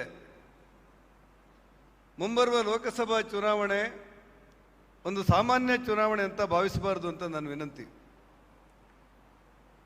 ಮುಂಬರುವ ಲೋಕಸಭಾ ಚುನಾವಣೆ ಭಾರತ ದೇಶದ ಭವಿಷ್ಯವನ್ನು ಬರೆಯುವಂಥ ಚುನಾವಣೆ ಅಂತ ಹೇಳಿ ಭಾರತದ ರಾಜಕೀಯ ವಲಯದಲ್ಲಿ ಇವತ್ತು ಚರ್ಚೆ ಆಗ್ತಿದೆ. ಒಂದು ಸಮೃದ್ಧವಾದ ಭಾರತವನ್ನು ನಿರ್ಮಾಣ ಮಾಡಲಿಕ್ಕೆ, ಸ್ವಾಭಿಮಾನಿ ಭಾರತವನ್ನು ನಿರ್ಮಾಣ ಮಾಡಲಿಕ್ಕೆ, ಶಕ್ತಿಶಾಲಿ ಭಾರತವನ್ನು ನಿರ್ಮಾಣ ಮಾಡಲಿಕ್ಕೆ ಈ ಭಾರತದ ಪರಿಪೂರ್ಣವಾದಂಥ ಜವಾಬ್ದಾರಿಯನ್ನು ಯಾರ ಕೈಗೆ ಕೊಡಬಹುದು ಅಂತ ಯೋಚನೆ ಮಾಡುವಂಥ ಮುಂದಿನ ಚುನಾವಣೆ. ಗಡಿ ಕಾಯುವಂಥ ಸೈನಿಕರಿಗೆ ಶಕ್ತಿ ಕೊಟ್ಟು ಭಾರತ ದೇಶದೊಳಗಿನ 146 ಕೋಟಿ ಜನರಿಗೆ ನೆಮ್ಮದಿಯ ಬದುಕನ್ನು ಯಾರು ಕಟ್ಟಿಕೊಡಬಲ್ಲರು ಅಂತ ಹೇಳಿ ಅವರ ಕೈಗೆ ಅಧಿಕಾರ ಕೊಡುವಂಥ ಚುನಾವಣೆ. ಭಾರತದ ಆರ್ಥಿಕ ಶಕ್ತಿಯನ್ನು ಬದಲಾವಣೆ ಮಾಡಿ ಸಾಮಾನ್ಯ ಜನರಿಗೆ ಬದುಕನ್ನು ಕಟ್ಟಿಕೊಡಬಲ್ಲಂಥ ಶಕ್ತಿ ಇರುವಂಥ ವ್ಯಕ್ತಿಗಳಿಗೆ ಅಧಿಕಾರ ಹಸ್ತಾಂತರ ಮಾಡುವಂಥ ಚುನಾವಣೆ. ಜಗತ್ತನ್ನೇ ಕಾಡ್ತಾ ಇರುವಂಥ ಭಯೋತ್ಪಾದನೆಯನ್ನು ನಿಗ್ರಹಿಸಿ, ಭಯೋತ್ಪಾದನೆಯನ್ನು ಮೆಟ್ಟಿ ನಿಂತು ಭಾರತವನ್ನು ಸಂರಕ್ಷಣೆ ಮಾಡಲಿಕ್ಕೆ ಯಾವ ವ್ಯಕ್ತಿಗೆ ಸಾಧ್ಯ ಇದೆ ಅಂತ ಹೇಳಿ ಅವ್ರ ಕೈಗೆ ಅಧಿಕಾರ ಕೊಡುವಂಥ ಚುನಾವಣೆ. ಆ ಕಾರಣಕ್ಕೆ ನಿಮ್ಮಲ್ಲಿ ವಿನಂತಿ ಇರುವುದು, ಈ ಚುನಾವಣೆಯನ್ನು ಸಾಮಾನ್ಯ ಚುನಾವಣೆ ಅಂತ ಭಾವಿಸಬಾರದು, ಭಾರತದ ಭವಿಷ್ಯವನ್ನು ಬರೆಯುವಂಥ ಚುನಾವಣೆ ಅಂತ ಯೋಚನೆ ಮಾಡಿ ನೀವು ಮತದಾನ ಮಾಡುವುದರೊಂದಿಗೆ ನಾವು ಈ ಮಲೆನಾಡಿಂದ ಬಂದಂಥ, ಕರಾವಳಿಯಿಂದ ಬಂದಂಥ ಎಲ್ಲ ತಮ್ಮಲ್ಲಿ ವಿನಂತಿ ಮಾಡೋದೇನೆಂದರೆ, ಇನ್ನು 20 ದಿವಸ ಇದೆ ಚುನಾವಣೆಗೆ. ನಾಳೆಯಿಂದ ನಿಮ್ಮ ಶಕ್ತಿ ಮೀರಿ ದಿವಸಕ್ಕೆ 10 ಫೋನ್ ಮಾಡಿ ನೀವು ಎರಡೂ ಜಿಲ್ಲೆಗಳಿಗೆ, ದಕ್ಷಿಣ ಕನ್ನಡ ಜಿಲ್ಲೆಗೆ, ಉತ್ತರ ಕನ್ನಡ ಬೈಂದೂರು ಸೇರಿದಂತೆ ಶಿವಮೊಗ್ಗ ಜಿಲ್ಲೆಗೆ ನಮಗೆ ಎಲ್ಲೆಲ್ಲಿ ಸಂಪರ್ಕ ಇದೆ ದಿವಸಕ್ಕೆ 10 ಫೋನ್ ಮಾಡಿ. ಈ ಸಾರಿ ಯಾವುದೇ ಕಾರಣಕ್ಕೋಸ್ಕರ ರಾಷ್ಟ್ರಕ್ಕೋಸ್ಕರ ಮತ ಕೊಡ್ತಾ ಇದ್ದೇವೆ. ಎಲ್ಲರೂ ಒಟ್ಟಾಗಿ ಒಂದಾಗಿ ರಾಷ್ಟ್ರಭಕ್ತ ನರೇಂದ್ರ ಮೋದಿಯನ್ನು ಮತ್ತೆ ಪ್ರಧಾನ ಮಾಡಲಿಕ್ಕೆ ಶ್ರಮವಹಿಸಿ ದುಡಿಯೋಣ ಅಂತೇಳಿ ದಿವಸಕ್ಕೆ 10 ಫೋನ್ ಮಾಡಿದರೆ ನಿಮ್ಮ 10 ಫೋನಿಂದ ದಿವಸಕ್ಕೆ 6-8 ಓಟ್ಗಳು ಹೆಚ್ಚು ಬರ್ತದೆ ಭಾರತೀಯ ಜನತಾ ಪಕ್ಷಕ್ಕೆ ಅಂತ ಅನಿಸುತ್ತೆ ನನಗೆ. ಆ ಹಿನ್ನೆಲೆಯಲ್ಲಿ ವಿನಂತಿ ಮಾಡಲಿಕ್ಕೆ ಬಂದೆ. ಈ ಚುನಾವಣೆಯನ್ನು ಅತ್ಯಂತ ಗಂಭೀರವಾಗಿ ತೆಗೆದುಕೊಳ್ಬೇಕಾದಂಥ ಅವಶ್ಯಕತೆಗಳಿದೆ. ನರೇಂದ್ರ ಮೋದಿಯವರ ಅಧಿಕಾರದ ನಂತರ ಬದಲಾಯಿತು ಭಾರತ ಅಂತ ಹೇಳಿದೆವು. ಭಾರತ ಬದಲಾಯಿತು ಅಂತೇಳಿ ಹೇಗೆ ಬದಲಾಯಿತು? ಒಂದು ಕಾಲದಲ್ಲಿ ನೀವೇನಾದರೂ ಯೋಚನೆ ಮಾಡಿದರೆ ಭಾರತದ ಆರ್ಥಿಕ ಸ್ಥಿತಿ ಹದಗೆಟ್ಟು ನಮ್ಮ ದೇಶದ ಚಿನ್ನವನ್ನು, ಭಾರತದ ಚಿನ್ನವನ್ನು ವಿದೇಶಕ್ಕೆ ಅಡ ಇಟ್ಟಂಥ ದೇಶ ನಮ್ಮದು. ಆವಾಗ ಯಾರು ಪ್ರಧಾನಿ ಆಗಿದ್ರು, ಯಾವ ಪಕ್ಷ ಅಧಿಕಾರದಲ್ಲಿತ್ತು ಅನ್ನೋದ್ರ ಬಗ್ಗೆ ಚರ್ಚೆ ಮಾಡಲಿಕ್ಕೆ ನಾನು ಹೋಗಿಲ್ಲ. ನನ್ನ ಭಾರತ ಒಂದು ಕಾಲದಲ್ಲಿ ದೇಶದ ಆರ್ಥಿಕ ವ್ಯವಸ್ಥೆ ಕುಸಿದು ಬಿದ್ದಾಗ ವಿದೇಶಕ್ಕೆ ಚಿನ್ನ ಅಡ ಇಟ್ಟಂತ ನನ್ನ ಭಾರತ ನರೇಂದ್ರ ಮೋದಿ ಅವರು ಅಧಿಕಾರಕ್ಕೆ ಬಂದ ನಂತರ ಆಗಿರುವ ಬದಲಾವಣೆಯನ್ನು ಕೇಳಿದರೆ ಇವತ್ತು ದಾಖಲೆಗಳನ್ನು ತೆಗೆದು ನೋಡಿ. ಒಂದು ಕಾಲದಲ್ಲಿ ಚಿನ್ನ ಇಟ್ಟ ಭಾರತ ನರೇಂದ್ರ ಮೋದಿ ಅವರ ಮೂಲಕ ಜಗತ್ತಿನ 70 ರಾಷ್ಟ್ರಗಳಿಗೆ ಇವತ್ತು ಸಾಲ ಕೊಡುವಂಥ ಭಾರತವಾಗಿ ಪರಿವರ್ತನೆ ಆಯಿತು. ಒಂದು ಕಾಲದಲ್ಲಿ ಪಾಕಿಸ್ತಾನದಲ್ಲಿ ಯುದ್ಧ ಗೆದ್ದದ್ದು ಏನೂ ಅಲ್ಲ, ಅದೊಂದು ಸಣ್ಣ ದೇಶ. ಚೀನಾದಂಥ ಬಲಾಢ್ಯ ದೇಶದ ಜೊತೆಯಲ್ಲಿ ಬಡಿದಾಡಲಿಕ್ಕೆ ಸಾಧ್ಯವಾಗದೆ ನಮ್ಮ ಸೈನಿಕರು ಸಂಕಷ್ಟ ಪಡ್ತಾ ಇದ್ರು. ಮೇಜರ್ ದಳವಾಯಿ ಒಂದು ಪುಸ್ತಕ ಬರೀತಾನೆ. 1962ರ ಆಸುಪಾಸಿನಲ್ಲಿ ಭಾರತಕ್ಕೆ ಮತ್ತು ಚೀನಾಕ್ಕೆ ಯುದ್ಧ ಆಯಿತು. ಆ ಸಂದರ್ಭದಲ್ಲಿ ಭಾರತೀಯ ಸೈನ್ಯದ ಮೇಜರ್ ಆಗಿದ್ದ ನನ್ನ ಕೈಯಲ್ಲಿ ಮದ್ದುಗುಂಡುಗಳಿರಲಿಲ್ಲ. ನನ್ನ ಕಾಲಿನ ಸಾಕ್ಸ್ ಹರಿದು ಹೋಗಿ ಹಿಮದ ಗಡ್ಡೆಯ ಮೇಲೆ ನಿಂತು ನನ್ನ ಬಾಯಲ್ಲಿ ರಕ್ತ ಬಂತು, ಪ್ರಜ್ಞೆ ತಪ್ಪಿ ಬಿದ್ದು ಬಿಟ್ಟೆ ಅಂತ ಹೇಳ್ತಾನೆ. ಅವನು ಬರಿತಾ ಮತ್ತೆ ಮುಂದುವರಿಸಿ ಹೇಳ್ತಾನೆ, ನಾನು ಬರೆದಂಥ ಈ ಹಿಮಾಲಯನ್ ಬ್ಲಂಡರ್ ಪುಸ್ತಕ ಓದಿದ ನಂತರ ಯಾರಿಗಾದರೂ ನೆಹರು ಕುಟುಂಬದ ಬಗ್ಗೆ ಗೌರವ ಇದ್ರೆ ನಿಮ್ಮ ರಾಷ್ಟ್ರ ಪ್ರೇಮಕ್ಕೆ ನನ್ನ ಧಿಕ್ಕಾರ ಅಂತಾನೆ. ಅಷ್ಟೊಂದು ನೊಂದು ನುಡಿದಿದ್ದ ಆತ, ಅಷ್ಟೊಂದು ಸಂಕಟ ಪಟ್ಟಿದ್ದ. ಮದ್ದುಗುಂಡುಗಳಿಲ್ಲದೆ ನಮ್ಮ ದೇಶ ಪರದಾಡಿತ್ತು ಸೈನಿಕರು. ಆದರೆ ಬದಲಾದ ಭಾರತದಲ್ಲಿ ನರೇಂದ್ರ ಮೋದಿ ಅವರ ಭಾರತದ ಸ್ಥಿತಿಯನ್ನು ಒಂದ್ಸಾರಿ ಯೋಚನೆ ಮಾಡ್ತೀರಾ? ಅಮೆರಿಕದ ನಿವೃತ್ತ ರಕ್ಷಣಾ ತಜ್ಞ ಒಂದು ವರದಿಯನ್ನು ಕೊಡ್ತಾರೆ. ಚೀನಾ ಬಲಾಢ್ಯ ಆಗ್ತಾ ಇದೆ, ಆದರೆ ಬಲಾಢ್ಯ ಆಗ್ತಿರುವಂಥ ಚೀನಾವನ್ನು ಎದುರಿಸುವಂಥ ಶಕ್ತಿ ಅಮೆರಿಕಕ್ಕಿಲ್ಲ, ರಷ್ಯಾಕ್ಕಿಲ್ಲ, ಬ್ರಿಟನ್ನಿಗಿಲ್ಲ. ಬಲಾಢ್ಯವಾಗಿ ಮುಂದೊತ್ತಿರುವಂಥ ಚೀನಾವನ್ನು ಎದುರಿಸುವ ಶಕ್ತಿ ಈ ಜಗತ್ತಿನಲ್ಲಿ ಯಾರಿಗಾದರೂ ಇದ್ರೆ ಅದು ಭಾರತದ ಪ್ರಧಾನಮಂತ್ರಿ ನರೇಂದ್ರ ಮೋದಿಗೆ ಮಾತ್ರ ಅಂತೇಳಿ. ಭಾರತ ಬದಲಾಯಿತು. ಭಾರತ ಆರ್ಥಿಕವಾಗಿ ಬದಲಾಯಿತು, ಸಾಮಾಜಿಕವಾಗಿ ಬದಲಾಯಿತು, ಶೈಕ್ಷಣಿಕವಾಗಿ ಬದಲಾದಂಥ ದಿನಗಳ ಮಧ್ಯೆ ನಾವಿಂದು ಕಳೀತಾ ಇರುವ ಸಂದರ್ಭದಲ್ಲಿ ಮತ್ತೊಮ್ಮೆ ನರೇಂದ್ರ ಮೋದಿ ಅವರು ಪ್ರಧಾನಮಂತ್ರಿ ಆಗಬೇಕಾದ್ರೆ ಇಡೀ ಕರ್ನಾಟಕದ 28 ಲೋಕಸಭಾ ಕ್ಷೇತ್ರಗಳು ಗೆಲ್ಲಬೇಕಾದಂಥ ಅವಶ್ಯಕತೆಗಳಿದೆ. ಮೊನ್ನೆ ಸಿದ್ದರಾಮಯ್ಯನವರು ಸದನದಲ್ಲಿ ಒಂದು ಮಾತು ಹೇಳಿದರು. ಸಿದ್ದರಾಮಯ್ಯನವರು ಏನು ಹೇಳಿದ್ರು ಅಂದರೆ, ನೋಡೋ ಶ್ರೀನಿವಾಸ ಪೂಜಾರಿ 20 ಗೆಲ್ತೇವೆ ನಾವು, ನಿಮ್ಮಾಗ ನಾವು 28 ಗೆಲ್ತೇವೆ ಅಂತ ಹೇಳಲಿಲ್ಲ ಅಂತ ಹೇಳಿದರು. ನಾನು ಹೇಳಿದೆ, ನೀವು 20 ಹೇಗೆ ಗೆಲ್ತೀರಿ, ನೀನು ಹೆಂಗೆ ಗೆಲ್ತೀವಿ ಅಂತ ಕೇಳಿದೆ. ನಾನು ಹೇಳಿದೆ, ನಾವು ಕಳೆದ ಸರ್ತಿ 25 ಗೆದ್ದಿದ್ದೇವೆ. ಎಷ್ಟು? 25 ಗೆದ್ದಿದ್ದೇವೆ. ಪ್ರಜ್ವಲ್ ರೇವಣ್ಣ ಯಾರು? JDS ನಮ್ಮ ಹೊಂದಾಣಿಕೆ ಎಷ್ಟಾಯಿತು? 26 ಆಯಿತು. ಮಂಡ್ಯದಲ್ಲಿ ಸುಮಲತಾ ಯಾರು? ನಮ್ಮ ಬೆಂಬಲದಿಂದ ಗೆದ್ದಿದ್ದು ಎಷ್ಟಾಯಿತು? 27 ಆಯಿತು. ಒಂದು ಮಾತ್ರ ಬಾಕಿ ಉಳಿದದ್ದು ನಾವು. 27 ಗೆದ್ದವರು ಇನ್ನು 1 ಗೆಲ್ತೇವೆ 28 ಗೆಲ್ತೇವೆ ಅಂದ್ರೆ ತಪ್ಪ?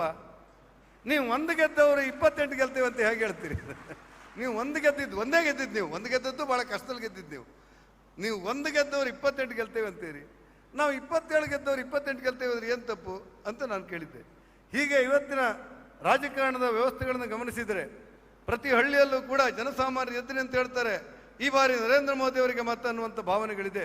ಮಧ್ಯದಲ್ಲಿ ಕಾಂಗ್ರೆಸ್ ಇವತ್ತು ಬಹಳ ತಂತ್ರ ಮಾಡ್ತಾ ಇದೆ. ನೀವು ಗಮನಿಸಬೇಕು, ನಮ್ಮೆಲ್ಲ ಕಾರ್ಯಕರ್ತರು ಕಾಂಗ್ರೆಸ್ನವ್ರು ಹೇಳ್ತಾ ಇದ್ದಾರೆ, ಮನೆ ಮನೆಗೆ ಹೋಗಿ ನೀವು ಎಲ್ಲಿ ಯಾವ್ದಾದ್ರು BJPಗೆ ಓಟ್ ಹಾಕಿದರೆ, BJP ಗೆದ್ದರೆ ನಿಮ್ಗೆ ಗ್ಯಾರಂಟಿ ವಾಪಸ್ ಹೋಗುತ್ತೆ ಅಂತ, ನಿಮ್ಗೆ ಗ್ಯಾರಂಟಿ ವಾಪಸ್ ಹೋಗುತ್ತೆ ಅಂತೇಳಿ. ಆದರೆ ನಿನ್ನೆ ಸಿಕ್ಕಿಲ್ಲ ಒಬ್ಬಳು ಮಹಿಳೆ, ಅಮ್ಮ ಏನು ಹೇಳಿದೆ ಅಂತ ಕೇಳಿದೆ ನಾನು. ನನ್ನ ಮನೆಗೆ ಬಂದು ಕಾಂಗ್ರೆಸ್ ಅವ್ರು ಹೇಳಿದರು BJPಗೆ ಓಟ್ ಹಾಕಿದರೆ ಗ್ಯಾರಂಟಿ ಹೋಗುತ್ತೆ ಅಂತ ಹೇಳಿದರು. ನಾನು ಹೇಳಿದೆ, ಹಾಗಾಗೋದಿಲ್ಲ, ನೀವು ಕಳೆಸರ್ತಿ ಗ್ಯಾರಂಟಿ ಕೊಡ್ತೇವೆ ಅಂತ ಹೇಳಿ ನಾನು ಓಟ್ ಹಾಕಿದ್ದೆ ನಿಮಗೆ. ನಿಮ್ಮ ಗ್ಯಾರಂಟಿಗೂ ನನ್ನ ಓಟಕ್ಕೂ ಚಿಕ್ತಾ ಇತ್ತು, ನಿಮ್ಮ ಗ್ಯಾರಂಟಿಗೂ ನಾನು ಹಾಕಿದ ಓಟಿಗೂ ಚಿಕ್ತಾ ಇತ್ತು. ಇನ್ನು ಪುನಃ ಅದ್ರ ಬಗ್ಗೆ ಕೇಳಬೇಡಿ ನೀವು. ಈ ಸಾರಿ ದೇಶಕ್ಕೋಸ್ಕರ ನಾನು ನರೇಂದ್ರ ಮೋದಿಗೆ ಓಟ್ ಹಾಕ್ತೆ ಅಂತ ಹೇಳಿದ್ದೆ ಅಂತ ಹೇಳ್ತಾರೆ. ಅಂದರೆ ಸಾಮಾನ್ಯ ಜನರ ಭಾವನೆಗಳಲ್ಲಿ ಇವತ್ತು ನರೇಂದ್ರ ಮೋದಿ ಪ್ರಧಾನಿ ಆಗಬೇಕು ಅನ್ನುವಂಥ ಆಶೆಗಳಿರುವಂಥ ವಾತಾವರಣಗಳಿದೆ. ಆ ಹಿನ್ನೆಲೆಯಲ್ಲಿ ಭಯೋತ್ಪಾದನೆಯನ್ನು ಸಂಪೂರ್ಣ ನಿಗ್ರಹ ಮಾಡೋದಕ್ಕೋಸ್ಕರ, ರಾಷ್ಟ್ರದ ಶಕ್ತಿಯನ್ನು ಹೆಚ್ಚು ಮಾಡೋದಕ್ಕೋಸ್ಕರ, ಆರ್ಥಿಕ ಶಕ್ತಿಯನ್ನು ಹೆಚ್ಚು ಮಾಡೋದಕ್ಕೋಸ್ಕರ ನರೇಂದ್ರ ಮೋದಿ ಅವರು ಮತ್ತೆ ಪ್ರಧಾನಿ ಆಗಬೇಕೆನ್ನುವಂಥ ಹಂಬಲಗಳು ಇಡೀ ದೇಶದಲ್ಲಿ ಇರುವುದರಿಂದ ಉಳಿದಿರುವಂಥ 20 ದಿವಸಗಳಲ್ಲಿ ಎಲ್ಲರೂ ಒಟ್ಟಾಗಿ ಒಂದಾಗಿ ದುಡಿಬೇಕಾದಂಥ ಅವಶ್ಯಕತೆಗಳಿದೆ ಅನ್ನೋದನ್ನು ನೆನಪು ಮಾಡಲಿಕ್ಕೆ ಬಂದೆ. ಭಾರತೀಯ ಜನತಾ ಪಕ್ಷದಲ್ಲಿ ಸಾಮಾನ್ಯ 32 ವರ್ಷದಿಂದ ಗ್ರಾಮ ಪಂಚಾಯತ್ ಸದಸ್ಯ ಆಗಿದ್ದೆ ನಾನು. 32 ವರ್ಷದಿಂದ ಗ್ರಾಮ ಪಂಚಾಯತ್ ಸದಸ್ಯ ಆಗಿದ್ದೆ. ಯಡಿಯೂರಪ್ಪನವರು ಸಚಿವ ಸಂಪುಟದಲ್ಲಿ ನನ್ನನ್ನು ಮಂತ್ರಿಯಾಗಿ ಮಾಡಿದರು. ನನಗೆ ಹಿಂದುಳಿದ ವರ್ಗದ ಖಾತೆ ಕೊಟ್ಟರು, ಧಾರ್ಮಿಕ ದತ್ತಿ ಖಾತೆ ಕೊಟ್ಟರು. ಆ ಧಾರ್ಮಿಕ ದತ್ತಿ ಖಾತೆ ಬಗ್ಗೆ ತುಂಬ ಜನರಿಗೆ ನಿರ್ಲಕ್ಷ್ಯ ಇತ್ತು. ಆದರೆ ಅವರ ಜೊತೆಯಲ್ಲಿ ಮಂತ್ರಿಯಾಗಿ ನಾನು ಕರ್ನಾಟಕ ರಾಜ್ಯದಲ್ಲಿ ಪ್ರಥಮ ಬಾರಿಗೆ ಈ ಬಡವರ ದೇವಸ್ಥಾನಗಳಿಗೆ ನಿಮ್ಮೂರದಲ್ಲಿರುವಂಥ ಕಲ್ಕುಡ, ಪಂಜುರ್ಲಿ, ನಾಗಮ್ಮ, ನಾಗರಕಟ್ಟೆ ಅಂತೇವಲ್ಲ ನಾವು, ನಾಗರಕಟ್ಟೆ ಸಹಿತ ಎಲ್ಲ ದೇವಸ್ಥಾನಗಳಿಗೆ ಹಣ ಬಿಡುಗಡೆ ಮಾಡುವಂಥ ಶಕ್ತಿಯನ್ನು ಪಡೆದುಕೊಂಡೆ. ಧಾರ್ಮಿಕ ದತ್ತಿ ಇಲಾಖೆಯ ಮೂಲಕ ಬಡ ಹೆಣ್ಣು ಮಕ್ಕಳಿಗೆ ಅವಳಿಗೆ ಮಾಂಗಲ್ಯ ಕೊಟ್ಟು ಅವಳಿಗೆ ಖರ್ಚು ಕೊಟ್ಟು ಎಲ್ಲ ಖರ್ಚುಗಳನ್ನು ದೇವಸ್ಥಾನ ಹಾಕಿ ಸಪ್ತಪದಿ ಅನ್ನುವಂಥ ಬಡವರ ಹೆಣ್ಮಕ್ಕಳಿಗೆ ಮದುವೆ ಮಾಡುವಂಥ ಕಾರ್ಯಯೋಜನೆಯನ್ನು ಮಾಡಿಬಿಟ್ಟೆ. ಪರಿಣಾಮವಾಗಿ ಬಡವರು ದೇವಸ್ಥಾನಕ್ಕೆ ಒಂದು ಮದುವೆ ಆಗುವಂಥ ಒಂದು ಅವಕಾಶಗಳು ಲಭ್ಯ ಆಯಿತು. ಆ ಎಲ್ಲ ಹಿನ್ನೆಲೆಯಲ್ಲಿ ನಾನು ವಿನಂತಿ ಮಾಡ್ತೇನೆ, ನನ್ನನ್ನು ಮತ್ತು ಬ್ರಿಜೇಶ್ ಚೌಟ್ರನ್ನ ಇಬ್ಬರನ್ನೂ ಕೂಡ ಒಟ್ಟಾಗಿ ನಮ್ಮ ರಾಘವೇಂದ್ರನನ್ನು ಶಿವಮೊಗ್ಗ ಲೋಕಸಭಾ ಕ್ಷೇತ್ರದಲ್ಲಿ ಬೈಂದೂರು ಬರುತ್ತೆ. ಶಿವಮೊಗ್ಗ ಕ್ಷೇತ್ರಕ್ಕೆ ಬೈಂದೂರಿನಲ್ಲಿ ರಾಘವೇಂದ್ರ ಅನ್ನುವಂಥ MP ಮಾಡಿದ ಅಭಿವೃದ್ಧಿ ಕಾರ್ಯಕ್ರಮ ಕರ್ನಾಟಕ ರಾಜ್ಯದಲ್ಲಿ ಮಾತ್ರ ಅಲ್ಲ, ಭಾರತ ದೇಶದಲ್ಲೇ ಒಂದು ದಾಖಲೆ ಅನ್ನೋದನ್ನು ಯಾರೂ ಮರಿಬಾರದು, ಯಾರೂ ಮರಿಲಿಕ್ಕೆ ಸಾಧ್ಯ ಇಲ್ಲ. ಶಿವಮೊಗ್ಗದ ರಾಘವೇಂದ್ರ, ಉಡುಪಿ ಚಿಕ್ಕಮಗಳೂರಿನ ಕೋಟ ಶ್ರೀನಿವಾಸ ಪೂಜಾರಿ ಮತ್ತು ಮಂಗಳೂರಿನ ಬ್ರಿಜೇಶ್ ಚೌಟ, ಈ ಮೂರೂ ಜನರನ್ನ ಆಯ್ಕೆ ಮಾಡುವುದರ ಮೂಲಕ ಭಾರತೀಯ ಜನತಾ ಪಕ್ಷಕ್ಕೆ ಶಕ್ತಿ ಕೊಡಬೇಕು ಅಂತ ವಿನಂತಿ ಮಾಡ್ತೇನೆ. ಎಲ್ರಿಗೂ ನಮಸ್ಕಾರ, ಧನ್ಯವಾದ. ಧನ್ಯವಾದಗಳು ನಿಮ್ಮ ಮಾತಿಗಾಗಿ.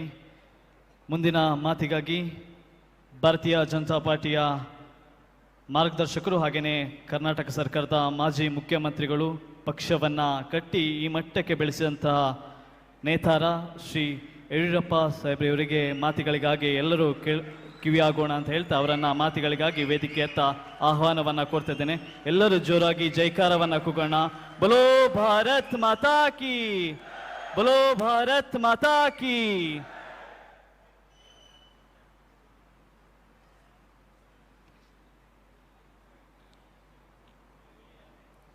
भारत माता की जय श्री राम.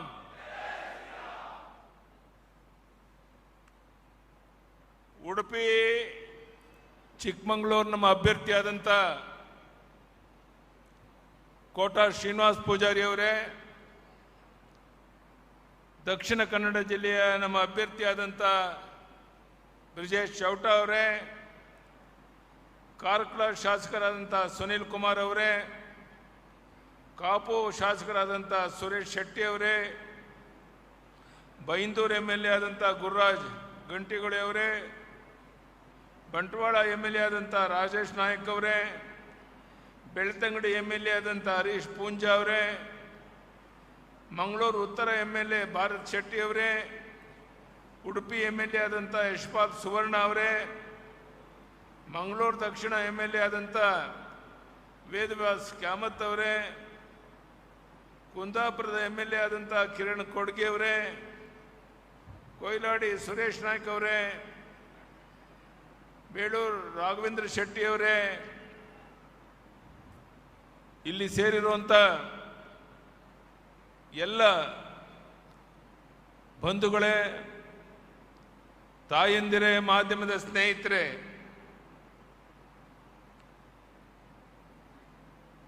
ಹೆಚ್ಚು ಮಾತನಾಡುವಂಥ ಅಗತ್ಯ ಇಲ್ಲ. ಈ ಬಾರಿ 28ಕ್ಕೆ 28 ಲೋಕಸಭಾ ಕ್ಷೇತ್ರ ಗೆಲ್ಲಬೇಕು ಅಂತೇಳಿ ರಾಜ್ಯದಲ್ಲಿ ಓಡಾಟ ಪ್ರಾರಂಭ ಆಗಿದೆ.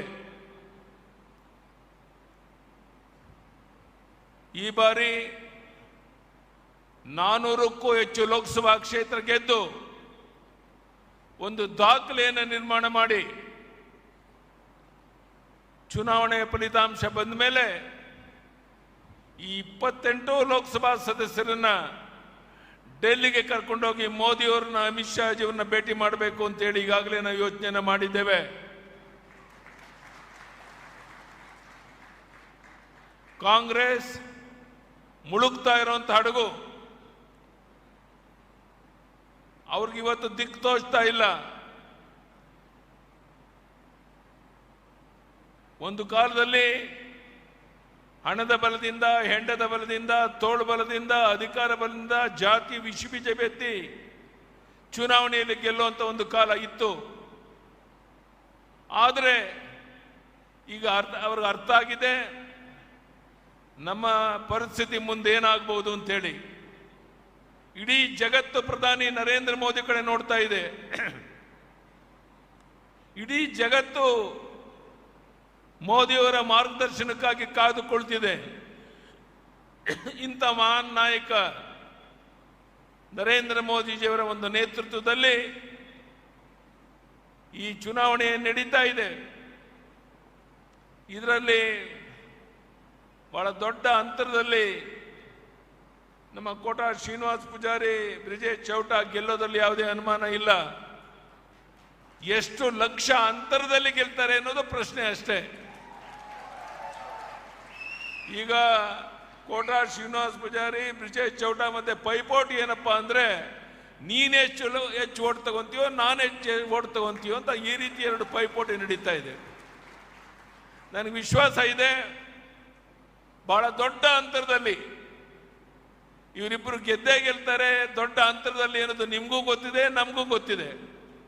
ಆದ್ರೆ ನಿಮ್ಮಲ್ಲಿ ಕೈ ಜೋಡಿಸಿ ನಾನು ಪ್ರಾರ್ಥನೆ ಇಷ್ಟೇ ಮಾಡುವಂಥದ್ದು, ದಯಮಾಡಿ ಮತದಾನ ದಿವಸ ತಾವು ನಿಮ್ಮ ಬಂಧು ಬಳಗದವ್ರ ಜೊತೆಗೆ ಬಂದು ನಿಮ್ಮ ಮತವನ್ನು ಚಲಾವಣೆ ಮಾಡಿ ಹೋಗಬೇಕು ಅಂತೇಳಿ ಕೈ ಜೋಡಿಸಿ ನಿಮ್ಮಲ್ಲಿ ಪ್ರಾರ್ಥನೆಯನ್ನು ಮಾಡ್ತೇನೆ. ಈ ಸರ್ಕಾರ ದಿವಾಳಿ ಆಗಿದೆ.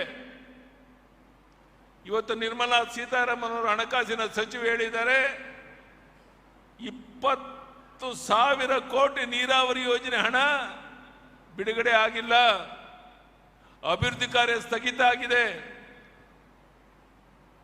ಈ ಸರ್ಕಾರ ದಿವಾಳಿಯಾಗಿದೆ.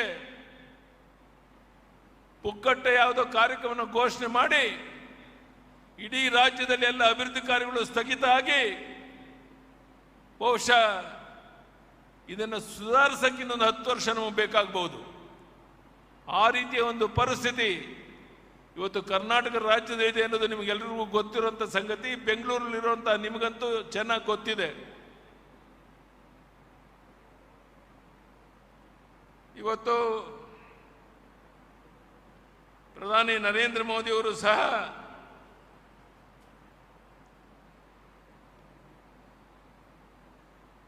ಬೆಂಗಳೂರಿಗೆ ಬರ್ತಾ ಇದ್ದಾರೆ. ಒಂದು ರೋಡ್ ಶೋ ಮತ್ತೊಂದು ಕಾರ್ಯಕ್ರಮ ರೂಪಿಸಿದ್ದಾರೆ. ಆ ಕಾರ್ಯಕ್ರಮಕ್ಕೆ ತಾವೆಲ್ಲ ಬರಬೇಕು ಅಂತ ಈ ಸಂದರ್ಭದಲ್ಲಿ ವಿನಂತಿಯನ್ನು ಮಾಡ್ತಾ, ಅಭಿವೃದ್ಧಿ ಕಾರ್ಯ ನಿಂತೋಗಿದೆ, ಬರ ಪರಿಹಾರ ಕಾಮಗಾರಿ ನಿಂತಿಲ್ಲ, ಕೊಡ್ತಾ ಇಲ್ಲ, ಕುಡಿಯೋ ನೀರಿನ ಹಾಹಾಕಾರ ಬೆಂಗಳೂರಿನಲ್ಲಿದೆ. ತಮಗೆ ಗೊತ್ತಿದೆ, ಕಿಸಾನ್ ಸನ್ಮಾನ್ ಯೋಜನೆಯಲ್ಲಿ ನಾವಿದ್ದಾಗ ಕೇಂದ್ರ 6,000 ಕೊಟ್ಟರೆ ನಾನು 4,000 ಕೊಟ್ಟು 10,000 ಕೊಡ್ತಾ ಇದ್ದೋ, ಈಗ 4,000 ಕೊಡೋದು ನಿಲ್ಲಿಸಿದ್ದಾರೆ. ಭಾಗ್ಯಲಕ್ಷ್ಮಿ ಯೋಜನೆ ನಿಂತೋಗಿದೆ. ಸೈಕಲ್ ಕೊಡ್ತಾ ಇದ್ದು ಹೆಣ್ಣು ಮಕ್ಕಳಿಗೆ ಅದು ನಿಂತಿದೆ. ಒಟ್ಟಿನಲ್ಲಿ ಅಭಿವೃದ್ಧಿ ಕಾರ್ಯ ಎಲ್ಲ ಸ್ಥಗಿತ ಆಗಿ ಈ ಸರ್ಕಾರ ದಿವಾಳಿ ಆಗ್ತಿರುವಂತ ಹಂಚಿಗೆ ಬಂದಿರೋ ಈ ಸಂದರ್ಭದಲ್ಲಿ ಇನ್ನೆಷ್ಟು ದಿವಸ ಇವರು ಅಧಿಕಾರದಲ್ಲಿ ಮುಂದುವರಿತಾರೋ ಅನ್ನೋ ಪ್ರಶ್ನೆ ಇದೆ. ನಾನು ಈಗ ಬಗ್ಗೆ ಮಾತನಾಡೋದಿಲ್ಲ. ಲೋಕಸಭಾ ಚುನಾವಣೆಯಲ್ಲಿ 28ಕ್ಕೆ 28 ಲೋಕಸಭಾ ಕ್ಷೇತ್ರ ಕರ್ನಾಟಕ ಗೆದ್ದ ನಂತರ ಉಳಿದ ಬಗ್ಗೆ ಮಾತನಾಡೋಣ ಮಾತಂತ ಹೇಳ್ತಾ, ಮತ್ತೊಮ್ಮೆ ಬಹಳ ಅಭಿಮಾನದಿಂದ ತಾವಿಷ್ಟು ದೊಡ್ಡ ಸಂಖ್ಯೆಯಲ್ಲಿ ಬಂದು ನಮ್ಮ ಕೋಟ ಶ್ರೀನಿವಾಸ್ ಪೂಜಾರಿ ಅವರಿಗೆ, ಬ್ರಿಜೇಶ್ ಚೌಟ ಅವರಿಗೆ ಆಶೀರ್ವಾದ ಮಾಡಕ್ಕೆ ಬಂದಿದ್ದೀರಾ. ಮತ್ತೊಮ್ಮೆ ನಿಮ್ಮಲ್ಲಿ ವಿನಂತಿ ಮಾಡ್ತೇನೆ, ದಯಮಾಡಿ ಯಾರ್ಯಾರ್ದು ವೋಟ್ ಇದೆ ಅವರು ಇಂದಿನ ದಿನ ಬಂದು ನಿಮ್ಮ ಮತವನ್ನು ಚಲಾವಣೆ ಮಾಡಿ ದೊಡ್ಡ ಅಂತರದಲ್ಲಿ ನಮ್ಮ ಇಬ್ಬರು ಸ್ನೇಹಿತರು ಗೆಲ್ಲೋದಕ್ಕೆ ನೀವೆಲ್ಲ ಆಶೀರ್ವಾದ ಮಾಡಬೇಕು ಅಂತ ಕೈ ಜೋಡಿಸಿ ನಿಮ್ಮಲ್ಲಿ ಪ್ರಾರ್ಥನೆ ಮಾಡಿ, ಮತ್ತೊಮ್ಮೆ ಇಲ್ಲಿ ಸೇರಿರುವಂಥ ನಮ್ಮ ಬಂಧುಗಳಿಗೆ, ಅಣ್ಣ ತಮ್ಮಂದಿರಿಗೆ, ಮಾಧ್ಯಮದ ಸ್ನೇಹಿತರಿಗೆ ವಂದನೆ, ಅಭಿನಂದನೆಯನ್ನು ಸಲ್ಲಿಸಿ ನನ್ನ ಮಾತನ್ನು ಮುಗಿಸ್ತೇನೆ. ಧನ್ಯವಾದಗಳು, ನಮಸ್ಕಾರ. ಧನ್ಯವಾದಗಳು ನಿಮ್ಮ ಮಾತಿಗಾಗಿ. ಉಳಿದ ಶಾಸಕ ಬಂಧುಗಳು ಕೂತಲ್ಲಿಯೇ ತಮ್ಮ ಶುಭಾಶಯಗಳನ್ನು ವ್ಯಕ್ತಪಡಿಸಿದ್ದಾರೆ. ಬಂಧುಗಳೇ, ಕಾರ್ಯಕ್ರಮದ ಕೊನೆಯ ಹಂತವಾಗಿ ಬಂದಂತಹ ಎಲ್ಲ ಅತಿಥಿ ಗಣ್ಯರಿಗೆ ಧನ್ಯವಾದ ಸಮರ್ಪಣೆ. ಈ ಧನ್ಯವಾದ ಸಮರ್ಪಣೆಯನ್ನು ಮಾಡಬೇಕಾಗಿ ಸಂಜನಾ ರಾವ್ ಕಾವೂರು ಇವರಲ್ಲಿ ಕೇಳ್ಕೊಳ್ತಿದ್ದೇನೆ.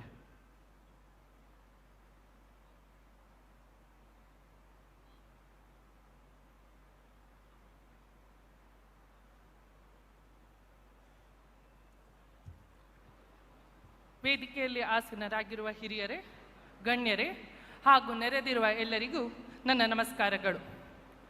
ಪ್ರಪ್ರಥಮವಾಗಿ ಈ ಕಾರ್ಯಕ್ರಮಕ್ಕೆ ಆಗಮಿಸಿ ಈ ಕಾರ್ಯಕ್ರಮದ ಮೆರಗನ್ನು ಇನ್ನಷ್ಟು ಹೆಚ್ಚಿಸಿದ ಸನ್ಮಾನ್ಯ ಮಾಜಿ ಮುಖ್ಯಮಂತ್ರಿಗಳಾದ ಶ್ರೀ BS ಯಡಿಯೂರಪ್ಪ ಜಿಯವರಿಗೆ ಹೃತ್ಪೂರ್ವಕವಾದ ಧನ್ಯವಾದಗಳನ್ನು ಸಮರ್ಪಿಸುತ್ತಿದ್ದೇನೆ.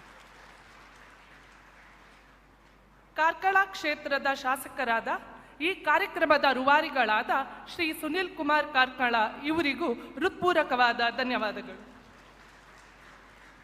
ಈ ಕಾರ್ಯಕ್ರಮದ ಕೇಂದ್ರ ಬಿಂದುಗಳಾದ ಕ್ಯಾಪ್ಟನ್ ಬ್ರಿಜೇಶ್ ಚೌಟಾ ಹಾಗೂ ಕೋಟಾ ಶ್ರೀನಿವಾಸ್ ಪೂಜಾರಿ ಇವರಿಗೂ ಹೃದಯಸ್ಪರ್ಶಿ ಧನ್ಯವಾದಗಳು. ಈ ಕಾರ್ಯಕ್ರಮಕ್ಕೆ ಆಗಮಿಸಿ ತಮ್ಮ ಮಾತುಗಳಿಂದ ಹಾಗೂ ತಮ್ಮ ಉಪಸ್ಥಿತಿಯಿಂದ ಈ ನಮ್ಮೆಲ್ಲರ ಉತ್ಸಾಹವನ್ನು ಇಮ್ಮಡಿಗೊಳಿಸಿದ ಎಲ್ಲ ಶಾಸಕರು, ಅದರಲ್ಲೂ ಮಂಗಳೂರು ದಕ್ಷಿಣದ ಶಾಸಕರಾದ ಶ್ರೀ ವೇದವ್ಯಾಸ್ ಕಾಮತ್ರವರು ಹಾಗೂ ಉತ್ತರದ ಶಾಸಕರಾದ ಶ್ರೀ ವೈ ಭರತ್ ಶೆಟ್ಟಿ ಅವರು, ಬಂಟ್ವಾಳದ ಶಾಸಕರಾದ ಶ್ರೀ ರಾಜೇಶ್ ನಾಯಕ್ ಅವರು, ಬೆಳ್ತಂಗಡಿಯ ಶಾಸಕರಾದ ಶ್ರೀ ಹರೀಶ್ ಪೂಂಜಾರ್ ಅವರಿಗೂ, ಉಡುಪಿ ಕ್ಷೇತ್ರದ ಶಾಸಕರಾದ ಯಶ್ಪಾಲ್ ಸುವರ್ಣರವರಿಗೂ, ಕಾಪು ಕ್ಷೇತ್ರದ ಶಾಸಕರಾದ ಗುರ್ಮೆ ಸುರೇಶ್ ಶೆಟ್ಟಿ ಅವರಿಗೂ, ಕುಂದಾಪುರದ ಶಾಸಕರಾದ ಕಿರಣ್ ಕುಮಾರ್ ಕೂಡ್ಗಿ ಅವರಿಗೂ, ಬೈಂದೂರಿನ ಶಾಸಕರಾದ ಗುರುರಾಜ್ ಗಂಟೆಹೊಳೆ ಇವರಿಗೂ ಹೃದಯಸ್ಪರ್ಶಿ ಧನ್ಯವಾದಗಳನ್ನು ಅರ್ಪಿಸುತ್ತಿದ್ದೇನೆ. ಉಡುಪಿ ಜಿಲ್ಲೆಯ ನಿಕಟಪೂರ್ವ ಅಧ್ಯಕ್ಷರಾದ ಸುರೇಶ್ ನಾಯಕ್ ಕೊಯ್ಲಾಡಿ ಹಾಗೂ ಆ ವೇದಿಕೆಯಲ್ಲಿ ಆಸೀನರಾಗಿರುವ ಬೇಲೂರು ರಾಘವೇಂದ್ರ ಶೆಟ್ಟಿ ಹಾಗೂ ಮಾಲ್ತೇಶ್ ಇವರಿಗೂ ಹೃತ್ಪೂರ್ವಕವಾದ ಧನ್ಯವಾದಗಳು.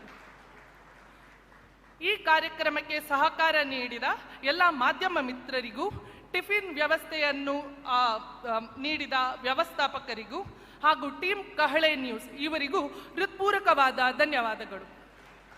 ಈ ಕಾರ್ಯಕ್ರಮಕ್ಕೆ ಇಷ್ಟು ದೊಡ್ಡ ಸಂಖ್ಯೆಯಲ್ಲಿ ಆಗಮಿಸಿ ಈ ಕಾರ್ಯಕ್ರಮದ ಯಶಸ್ವಿಗೆ ಕಾರಣರಾದ ತಮಗೆಲ್ಲರಿಗೂ ಹೃತ್ಪೂರ್ವಕವಾದ ಧನ್ಯವಾದಗಳು. ನಮ್ಮೆಲ್ಲರ ಜವಾಬ್ದಾರಿಯೊಂದಿದೆ. ಶ್ರೀ ಕೋಟಾ ಶ್ರೀನಿವಾಸ್ ಪೂಜಾರಿ ಹಾಗೂ ಶ್ರೀ ಬ್ರಿಜೇಶ್ ಚೌಟಾ ಇವರನ್ನು ಅತ್ಯಧಿಕ ಮತಗಳಿಂದ ಜಯಿಸುವುದು ನಮ್ಮೆಲ್ಲರ ಮಹತ್ತರ ಜವಾಬ್ದಾರಿ. ಜೈ ಶ್ರೀರಾಮ್, ಜೈ ಹಿಂದ್. ಆಗಮಿಸಿದಂತಹ ಬಂಧುಗಳಲ್ಲಿ ಒಂದು ಸೂಚನೆ, ಟಿಫಿನ್ನ ವ್ಯವಸ್ಥೆ ಆಗದಿದ್ದಲ್ಲಿ ದಯವಿಟ್ಟು ಎಲ್ಲರೂ ಟಿಫಿನ್ ವ್ಯವಸ್ಥೆ ಮಾಡಬೇಕಾಗಿ ವಿನಂತಿಯನ್ನು ಮಾಡ್ಕೊಳ್ತಿದ್ದೇವೆ. ಯಾರು ಟಿಫಿನ್ ವ್ಯವಸ್ಥೆ ಆಗಿದೆ ಅವರೂ ಕೂಡ ಅವರನ್ನು ಸೇರಿಕೊಂಡು ಎಲ್ಲರೂ ಟಿಫಿನ್ ವ್ಯವಸ್ಥೆಯನ್ನು ಸ್ವೀಕಾರ ಮಾಡಬೇಕು. ಮನೆಗೆ ಹೋಗುವ ಮುನ್ನ ಇನ್ನೊಮ್ಮೆ ಟಿಫಿನ್ ವ್ಯವಸ್ಥೆಯನ್ನು ಸ್ವೀಕಾರ ಮಾಡಿ ನಮ್ಮ ಆತಿಥ್ಯವನ್ನು ಸವಿಬೇಕು.